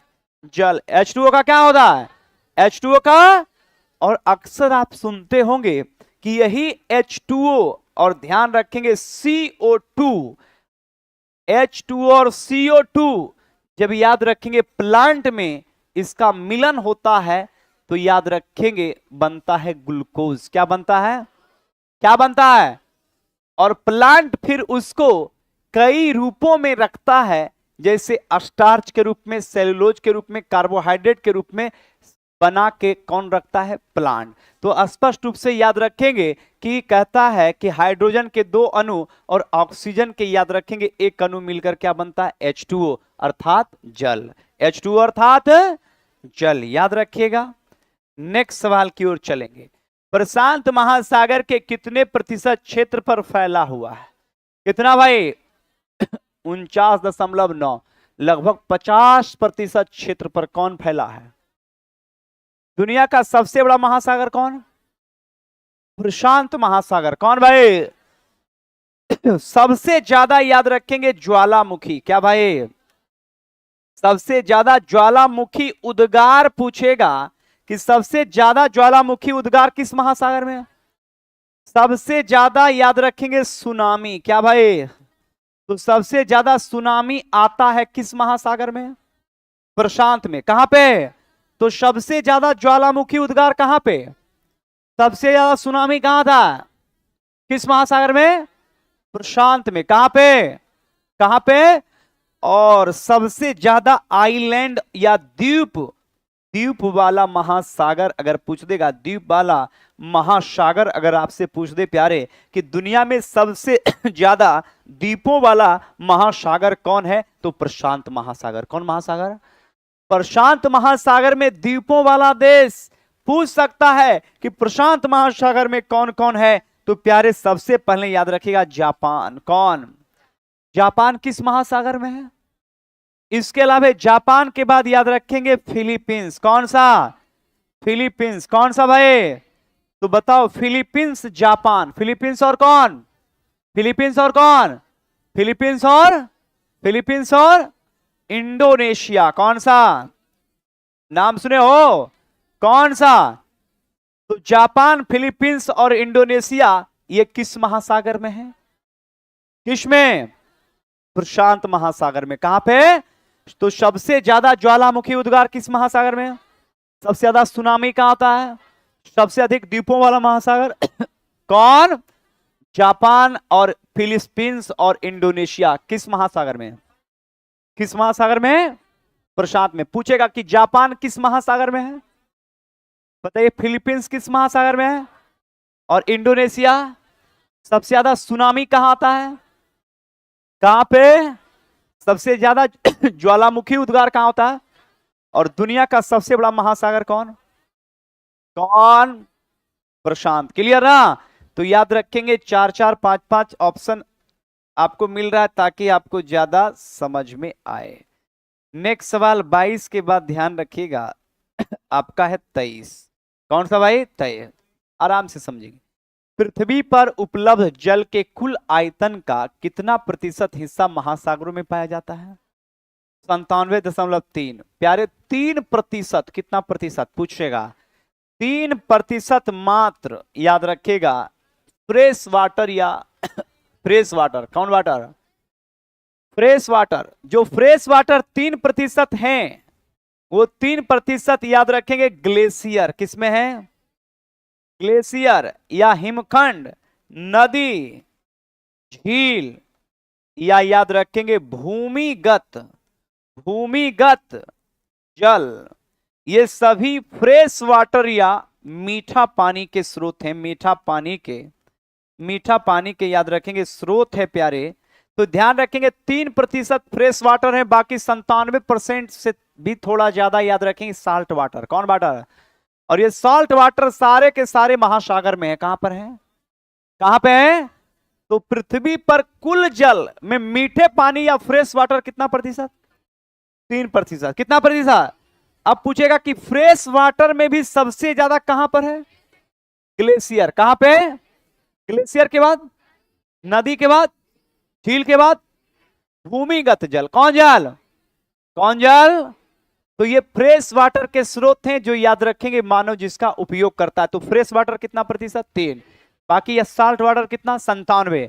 कितना? 97। तो महासागर में टोटल याद रखेंगे जल का, पृथ्वी के जल का 97% है जो याद रखेंगे आपका क्षारीय लवणता वाला है, जबकि 3% में याद रखेंगे मीठा पानी या फ्रेश वाटर। मीठा पानी या कंफर्म ना? तो फ्रेश वाटर का सबसे बड़ा स्रोत क्या भाई? ग्लेशियर। कौन सा? कौन सा? आर्कटिक और अंटार्कटिका। आर्कटिक और ओ बोला तो जो थोड़ा मोटा वाला है लड़का, उसको थोड़ा बोलो अलर्ट रहने के लिए। हाँ उसी को आ जाएंगे वहीं पर इनकाउंटर के लिए हम। हाँ है ना, कोई अनियमितता बर्दाश्त नहीं है। हम लोग जान दे के पढ़ाते हैं तो ऐसे थोड़े हम होने देंगे। 50 पढ़ाएंगे 50 रिजल्ट। एगो बैच नॉर्मली हम लोग फुल टॉस में लिए थे, फुल टॉस में आ गया था तो बोले कि सर बोले ठीक है पढ़ा देंगे। रियलिटी उसमें इतना इतना इतना रिजल्ट हुआ कि सबसे ज्यादा मिठाई वहीं से हमको प्राप्त हुआ। लेकिन चुट्टा यही लोग करता है, गड़बड़ की करता है कि मिठाई लाता है ठीक। एक लड़का लाया था जो कि बहुत बेहतर था, जो कि हम बहुत ज्यादा खाए भी। आर की करता है चुट्टा संस्था, पूरे चाशनी वाला लाख दे देता है कि ले मास्टर चाबते रह, है ना। वो तो हम लोग इतना फिजिकल वर्क और फिट हैं जो कि हमको कुछ दे दो, बेवकूफ का रसगुल्ला दे दो चाहे गुलगुल्ला दे दो, कुछ असर नहीं होता है। क्योंकि जितना खाएंगे उतना, तुम्हारा जितना खाए उतना जाके क्लास में पूरा का पूरा एनर्जी के रूप में वेस्ट करेंगे, तो ऑटोमेटिक कहीं कोई दिक्कत नहीं होता है। वो तो दूसरा अगर मोटा फोटा रहेगा टीचर तो बेवकूफ कहीं का वो खत्म हो जाएगा। तो अगले बार से आप लोग टीचर बनिएगा तो देखिए आपसे हमको कुछ हो नहीं चाहिए, एक लगाव बन गया। अभी के बाद मास्टर बनिएगा, फिर कब ना कब आप टीचर अगर बन जाइएगा तो फिर कहाँ ऑनलाइन वाला स्टूडेंट या ऑफलाइन वाला टीचर बन जाएगा तो फिर अपने अपने लाइफ में सब सेट हो जाइएगा। फिर के मास्टर के पढ़ाया था, हाँ एगो पढ़ाया था, है ना। चलो कभी ऐसा हुआ मिले मिले या ना मिले कौन जानता है, क्योंकि इतना क्राउड भीड़ है। और टीचर आप हो जाइए तो अपने जिंदगी से तो आपको फुर्सत नहीं मिलेगा, जब वो पगली आ जाएगी तब, है ना। तो फिर हमको कौन पहचानेगा, है ना। और जरूरी भी नहीं है क्योंकि ये जिंदगी का एक ये सत्य है, बात समझे। तो बात ध्यान रख, लेकिन भूलिएगा नहीं, अगर मेरे नालायक को भूल गया तो गड़बड़ा देंगे। दिल में थोड़ा बहुत याद रखना है। कभी अगर मिल गया साथे तो हमको सीधे दिखा बोलेगा कि यही मेरा इनकाउंटर मास्टर था। अगर प्यारे, अगर तुम जान लो, अगर तुम वहां पर बचाव किया कि मास्टर बा की, है ना, थी करेंगे, है ना, मिलवाना, है ना, बात समझा। आशीर्वाद देंगे और हम क्या दे सकते हैं? आशीर्वाद, है ना। अगर वहां पर मुंह छुपाया और फिर हमें गुस्सा उसी प्रकार से आएगा जिस प्रकार से याद रखेंगे कर्ण, और ध्यान रखेंगे किसका?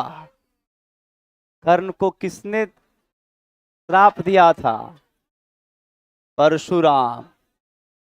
तो नौकरी तो मेरे पढ़ाने से लग जाएगा प्यारे, और जब नौकरी लगेगा तो शादी भी हो जाएगा, लेकिन मेरे प्रकोप में आएगा तो बच्चा नहीं होगा। आगे चलो भाई ऑनलाइन वाले ध्यान दो। तो प्यारे ये ध्यान रखिएगा, ऑफलाइन में थोड़ा क्राउड है प्यारे तो थोड़ा सा उदास हो जाता है, तो इसको हमको समझाना पड़ता है, इसलिए कर ऑनलाइन वाला थोड़ा ध्यान देना प्यारे, है ना। हाँ इतना भीड़ है कि बेचारा बहुत अपने आप को सहज समझता है, तो इस लेकर हमको थोड़ा सा कुछ लड़के के एक्टिविटी देखकर हमको उसको समझाना पड़ता है। इस लेकर ऑनलाइन वाला थोड़ा हिसाब से है ना, क्योंकि तुमको हम दिखाते हैं कैमरा घुमा के कि कितना क्राउड है, तो बेचारा इसमें बहुत सारा था, एकदम बहुत फ्रस्ट्रेट है, जिंदगी से तबाह है, तो उसको हम जो है हमको निकालना हमारी ड्यूटी है ना। चल प्यारे, जल में कहता अवांछित पदार्थों का मिल जाना जीवन के लिए हानिकारक होता है, यह क्या कहलाता है? जल प्रदूषण। कौन प्रदूषण? जल प्रदूषण। याद रखेंगे, जल में अवांछित पदार्थ। गौर कीजिएगा, जैसे लगातार हम यूरिया का प्रयोग करते हैं, किसका? कीटनाशक। किसका?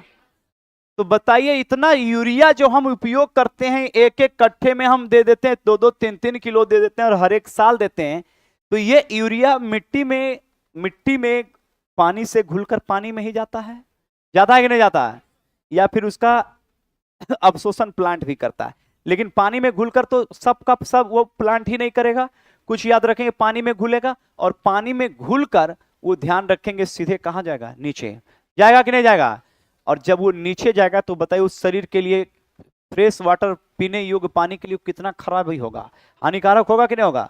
एक गिलास पानी में आधा चम्मच यूरिया घोर के पिला दीजिए तो क्लीने बोल्ड हो जाएगा, हो जाएगा कि नहीं? लेकिन हम लगातार यूरिया का प्रयोग, कीटनाशक का प्रयोग, अन्य जैविक खाद का प्रयोग करके, याद रखेंगे कीटनाशक का, रासायनिक खाद का प्रयोग करके हम अपने मृदा को तो प्रदूषित कर ही रहे हैं, साथ ही याद रखेंगे जल को भी प्रदूषित कर रहे हैं, और इसलिए यह जल प्रदूषण है, और ये कहीं ना कहीं मानव के लिए क्या है? खतरा है। मानव के लिए क्या है? खतरा। मानव के लिए क्या है? खतरा। तो कहता है जल में अवांछित पदार्थ। तो अवांछित पदार्थ में मतलब वही जिसका हम उपयोग करते हैं, जो खास करके याद रखेंगे रासायनिक खाद का जो उपयोग करते हैं, वो पानी में घुलकर पानी के नीचे जाता है, और फिर हम हैंडपंप के द्वारा उसको निकालते हैं, और फिर वही पानी हम पीते हैं, जिससे। और दूसरा याद रखें, कहीं कहीं पर जल में आर्सेनिक की मात्रा ज्यादा होती है, कहीं कहीं पर याद रखेंगे आयरन की मात्रा ज्यादा होती है, तो ये भी याद रखेंगे हमारे स्वास्थ्य के लिए क्या है? हानिकारक है। क्या है? हानिकारक। तो ऐसे याद रखेंगे, कहता ऐसे कारक को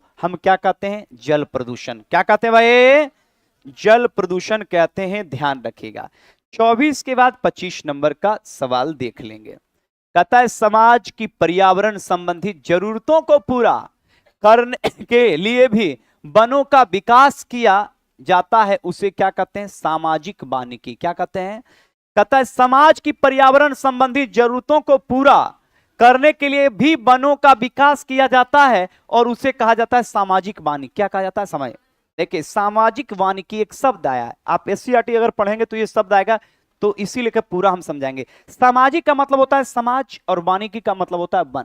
अक्सर आप देखते होंगे कि समाज में, आपके गांव घर में, ध्यान रखेंगे सामाजिक वानिकी मतलब वैसे गवर्नमेंट वाले जमीन है, जैसे आहर है, तालाब है, वहां पर आप देखेंगे कि कुछ ऐसे प्लांट लगाए जाते हैं जिसकी जरूरत है नहीं, लेकिन पर्यावरण के दृष्टिकोण से हमारे लिए बहुत जरूरी है।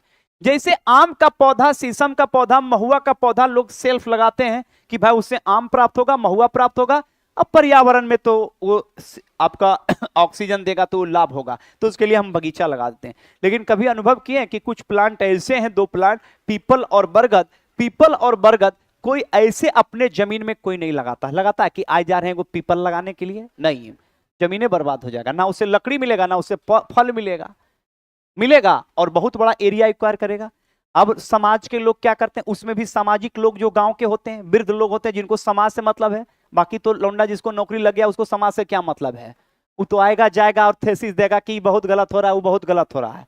समाज में जो लोग रहेंगे वो सामाजिक लोग क्या करते हैं? सामाजिक वानिकी के, याद रखेंगे, प्रवर्तक होते हैं। क्या भाई? वो गांव में, याद रखें, गवर्नमेंट वाले जमीन पे, आहर पे, तालाब पे, अक्सर आप देखेंगे कि गवर्नमेंट वाले जमीन पर ही आपको पीपल और बरगद मिलता है कि नहीं मिलता है?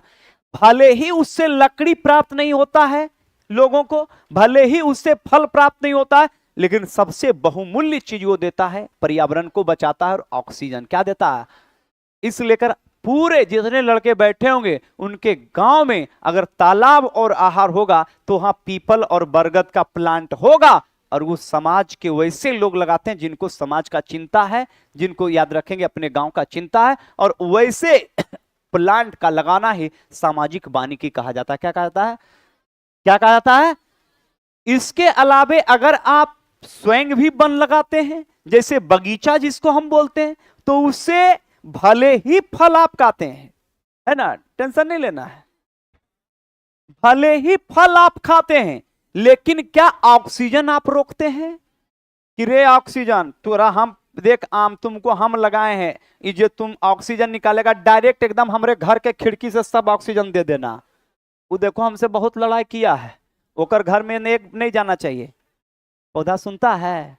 तो सबसे बहुमूल्य ऑक्सीजन है कि नहीं, और ऑक्सीजन बहुमूल्य तो उस समय पता चल गया जब कोरोना में, याद रखेंगे, एक सिलेंडर का मुंह मांगा कीमत था।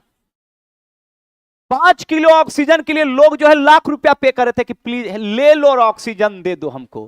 प्रकृति तो एक बार ही, याद रखेंगे, 2020 में दिखा दिया अपना औकात कि मैं एक ऐसे सूक्ष्म चीज को भेज रहा हूं जो अदृश्य है, जिसका नाम कोरोना है। और ये कोरोना अदृश्य तुम्हारे सारे चीज को बर्बाद कर देगा। और लोग कहते थे कि जहाज नहीं बंद होगा, रेल नहीं बंद होगा, ये नहीं बंद होगा, वो नहीं बंद होगा, और एक सूक्ष्म कोरोना इन्हें ये दिखा दिया प्रकृति ने कि अभी मेरा एक सिर्फ कोरोना गया है, ऐसा ऐसा बहुत कोरोना है। और अगर मैं प्रकृति के साथ तुम छेड़छाड़ किया और अगर मैं भेज दिया तो तुमको, मैं तुमको प्रकृति में ऑक्सीजन फ्री दिया हूं, पानी फ्री दिया हूं, अरे सबसे बहुमूल्य ऑक्सीजन है। क्योंकि मरने के लिए, याद रखेंगे, 1 मिनट और 15-20 सेकेंड ही काफी है। ऑक्सीजन नहीं मिला, क्लीन बोल्ड हो गया, उसमें सोना चांदी हीरा जवाहरात सारे खत्म हो गए आपके, है ना। तो ये ऑक्सीजन जो है प्रकृति हमें फ्री देता है, गिफ्ट देता है। और जो प्रकृति में प्लांट है उसको हम जो है बिना सोचे समझे, याद रखेंगे, हम बर्बाद कर देते हैं, काट देते हैं। तो ये कहीं ना कहीं पर्यावरण के लिए, याद रखेंगे, क्या है, खतरा है। क्या है, खतरा। तो इसको बचाने के लिए, याद रखेंगे, लोगों को, एक एक व्यक्ति को, समाज को, देश को, राज्य को आगे आना चाहिए। क्योंकि ये सारे के सारे प्लांट आप लगाएंगे और प्लांट कभी नहीं ये कहेगा, हाँ फल उसका कोई खास व्यक्ति का नियंत्रण होगा जिस पर वो लगाया है, लेकिन ऑक्सीजन पर किसी का नियंत्रण नहीं होगा। फल तो आप कहीं से ला भी सकते हैं, लेकिन ऑक्सीजन बहुमूल्य है। इस लेकर प्लांट, याद रखेंगे, सामाजिक कार्य अगर आप करते हैं, बगीचे भी लगाते हैं, सामाजिक वानिकी के अंतर्गत आप अपने पर्यावरण को सुरक्षित करते हैं, आप अपने देश और विश्व कल्याण का काम करते हैं। इस लेकर प्रधानमंत्री या देश के मुख्यमंत्री या देश के पढ़े लिखे लोगों जो है वो हर एक बार, याद रखेंगे, कहता है कि एक पेड़ कम से कम जो है वर्ष में आप लगाइए, ताकि आप अपने पर्यावरण को क्या कर सकते हैं, सुरक्षित कर सकते हैं। तो सामाजिक वानिकी की मैंने एक बात किया, तो सामाजिक तौर पर जो आप कार्य करते हैं, आप बगीचे लगाते हैं, पेड़ पौधे लगाते हैं, वो सारे सामाजिक वानिकी के अंतर्गत आता है। किसके अंतर्गत आता है? और ये पर्यावरण के लिए बेहतर है कि नहीं है, पर्यावरण के लिए अच्छा है कि नहीं है, तो याद रखेंगे सामाजिक वानिकी। क्लियर? नेक्स्ट सवाल 25 के बाद ध्यान रखेंगे प्यारे, 26 की ओर चलेंगे। 26 की ओर चलेंगे। भारत में सबसे अधिक वन प्रतिशत राज्य कौन है? देखो अब लड़का फंसेगा इसमें, देखो ऑनलाइन वाला कमेंट करेगा कि वन प्रतिशत पूछ रहा है, क्या पूछ रहा है? तो वन प्रतिशत सबसे ज्यादा कौन है? मिजोरम। कौन? मतलब जितना उसका क्षेत्रफल, जितना वन चाहिए उसका कितना प्रतिशत? 95.7। तो वन प्रतिशत सबसे ज्यादा कहां पे है? लेकिन पूछेगा कि वन सबसे ज्यादा कहां है भाई? तो वन ज्यादा कहां पे? मध्य प्रदेश। वन ज्यादा कहां पे? अब वन प्रतिशत सबसे ज्यादा कहां कहां पे? तो वन प्रतिशत सबसे ज्यादा कहां पे? मिजोरम। कहां पे? तो वन प्रतिशत सबसे ज्यादा कहां? अब वन कहां कहां? जैसे जनसंख्या सबसे ज्यादा कहां है? यूपी। जनसंख्या ज्यादा, जनसंख्या ज्यादा। लेकिन अगर पूछता कि जनघनत्व ज्यादा कहां है? बिहार। कहां? तो वन प्रतिशत सबसे ज्यादा कहां? मिजोरम। अब वन सबसे ज्यादा कहां पे? कहां पे?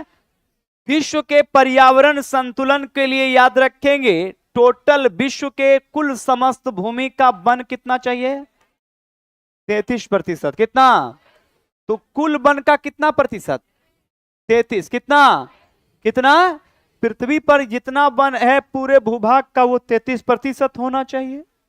भारत में लगभग कितना प्रतिशत है? 24। कितना? तो औसतन कितना कम है? कितना? 9%। कितना? तो होना कितना चाहिए? 33। और है कितना? कितना? 24। सबसे ज्यादा वन कहां है? मध्य प्रदेश। और वन प्रतिशत सबसे ज्यादा मिजोरम। वन प्रतिशत सबसे ज्यादा कहां भाई?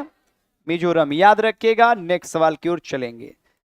27 का देखिए सवाल वही फिर आ गया है जो अभी हम पढ़ाए थे कि भारत में सबसे अधिक वन क्षेत्र वाला राज्य कौन है भाई? मध्य प्रदेश। कौन? तो सबसे ज्यादा वन कहां है भाई? मध्य प्रदेश। और सबसे कम वन कहां है? हरियाणा। सबसे कम वन कहां पे? तो सबसे याद रखेगा सबसे कम वन कहां है? हरियाणा। कहां है? और सबसे ज्यादा कहां है? कहां पे? मध्य प्रदेश। सबसे ज्यादा कहां है? मध्य प्रदेश। याद रखिएगा। नेक्स्ट सवाल की ओर चलेंगे। 27 के बाद 28 की ओर चलेंगे। देखिए वही सवाल है, पर्यावरणीय दृष्टि से किसी देश या क्षेत्र में कम से कम कितना भूभाग में वन का विस्तार होना चाहिए?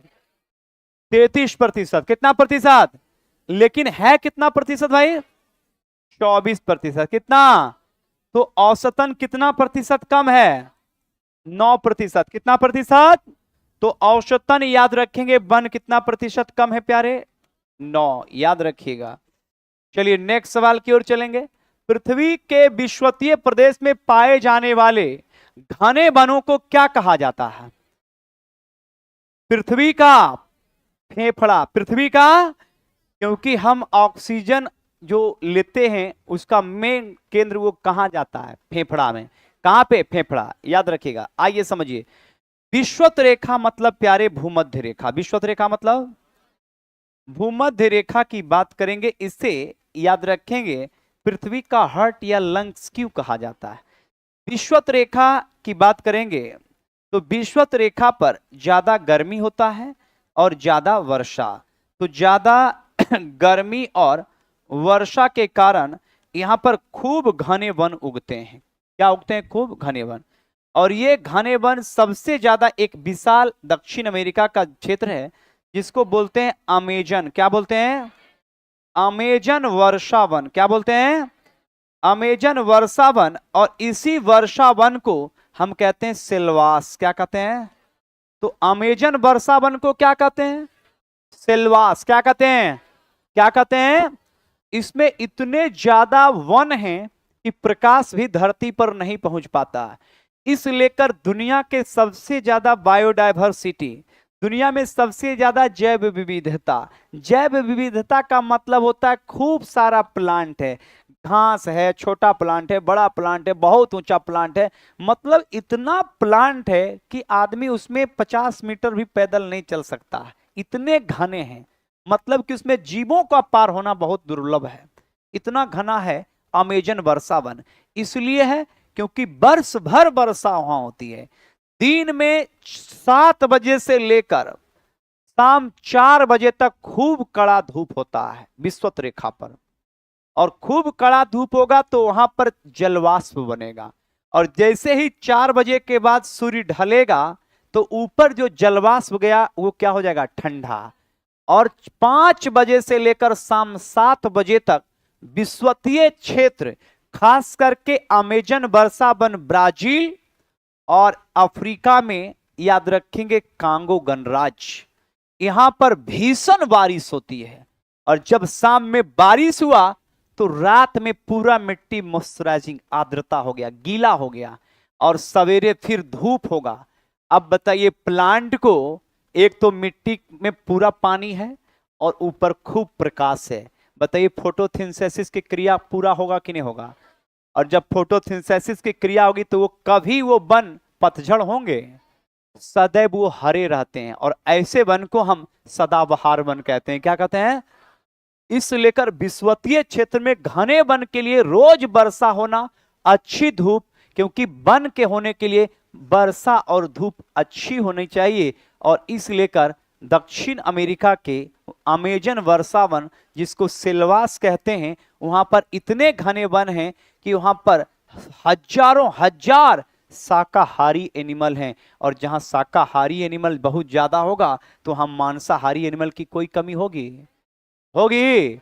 और वो बनाएगा दुनिया का सबसे बड़ा बायोडायवर्सिटी, दुनिया का सबसे बड़ा जैव विविधता। इसलिए कर दक्षिण अमेरिका का अमेजन वर्षा वन, जिसे सेल्वास भी कहते हैं, वहां पर दुनिया में सबसे ज्यादा सांप वहीं मिलता है। दुनिया का सबसे बड़ा सांप एनाकोंडा दक्षिण अमेरिका के अमेजन वर्षा वन में ही मिलता है। दुनिया में सबसे ज्यादा एम्फीबिया, दुनिया में सबसे ज्यादा रेप्टाइल्स, दुनिया में सबसे ज्यादा वर्ड्स, इसलिए कर पक्षियों का महादेश दक्षिण अमेरिका को कहा जाता है। सांपों का देश ब्राजील को कहा जाता है, इसलिए करके वहां सांप, याद रखेंगे, रेप्टाइल्स, बर्ड्स, मेमेल, सारे जीव बहुत ज्यादा होते हैं, क्योंकि उनको खाने पीने की कोई कमी नहीं होती है, क्योंकि शाकाहारी एनिमल प्लांट पर निर्भर हैं, प्लांट वहां के वर्षा पर निर्भर है, और याद रखेंगे मांसाहारी एनिमल वहां के शाकाहारी एनिमल पर है। इसलिए कर वहां पर खूब ज्यादा ऑक्सीजन का निष्कासन होता है। इसलिए कर पृथ्वी का लंग्स या पृथ्वी का फेफड़ा ब्राजील के अमेजन वर्षा वन को कहते हैं। ब्राजील के किस वन को? अमेजन वर्षा वन। ब्राजील के किस वन को? कन्फर्म ना?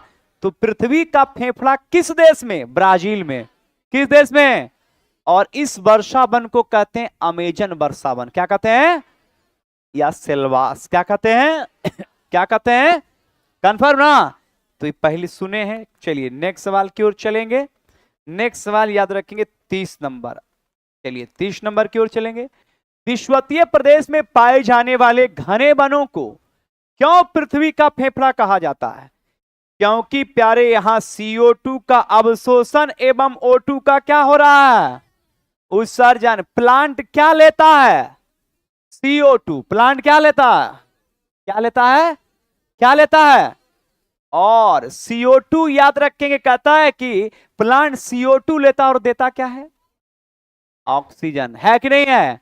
है कि नहीं है? उसी प्रकार से हमारे बॉडी का सुरक्षा में फेफड़ा का बहुत बड़ा योगदान है कि नहीं? इन्वायरमेंट से हमारा फेफड़ा क्या लेता है? O2। क्या लेता है? फेफड़ा क्या लेता है? ऑक्सीजन।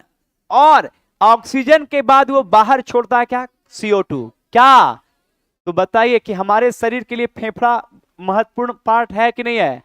तो उसी प्रकार से पृथ्वी का महत्वपूर्ण पार्ट बताइए अमेजन वर्षा वन है कि नहीं?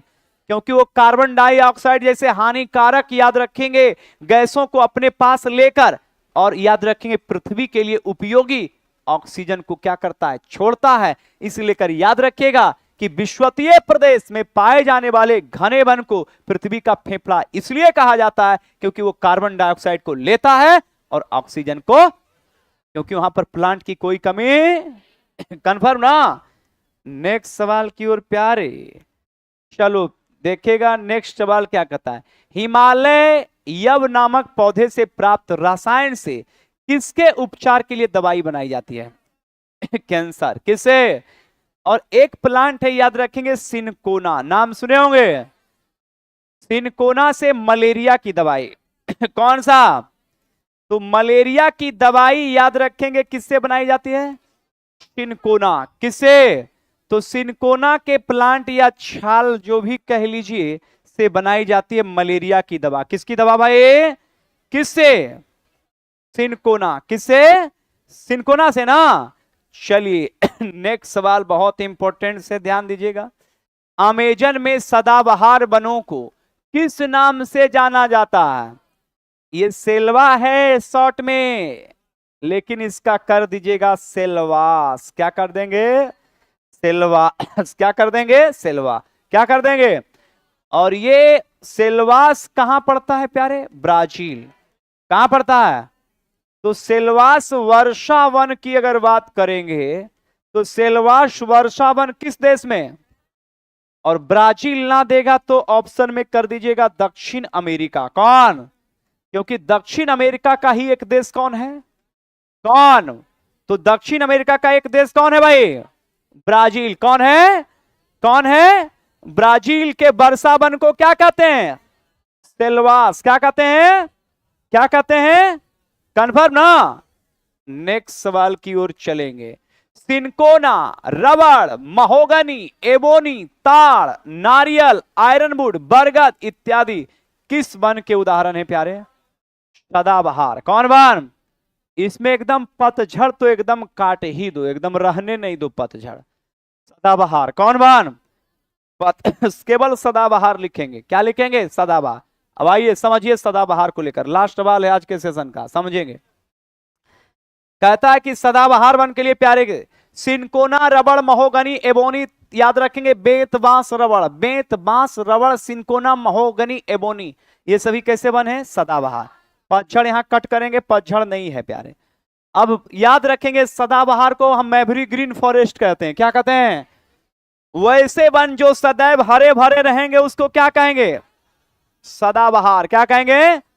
ये वन ध्यान रखेंगे कभी भी पतझड़ का सामना, और सदैव ध्यान रखेंगे क्योंकि इसको पानी की कोई कमी, प्रकाश की कोई कमी, तो पानी और प्रकाश की जब कोई कमी नहीं होगा तो ये पौधे हरे भरे होंगे कि नहीं। इस लेकर विषुवत रेखा पर पाए जाने वाले एवरग्रीन फॉरेस्ट को हम सदाबहार वन के नाम से जानते हैं। सदाबहार का मतलब होता है सदैव हरा भरा रहने वाला, इसी को हम चिरहरित वन भी कहते हैं। इस वन के अंतर्गत सिनकोना, रबड़, महोगनी, एबोनी, नारियल, आयरनवुड, बरगद इत्यादि आते हैं। ऐसे वन को क्या कहते हैं? सदाबहार। ये वन ज्यादातर भारत में पश्चिमी घाट में मिलते हैं। कहां पर मिलते हैं? पश्चिमी घाट। और याद रखेंगे विषुवत रेखा। कौन सी रेखा? कंफर्म ना? चलिए आज का सेशन यहीं तक। ए लड़का कहां जा रहा है रे? पागल हो गया है वो? छोटा इतना हड़बड़ी में रहता है, लफंगा सब।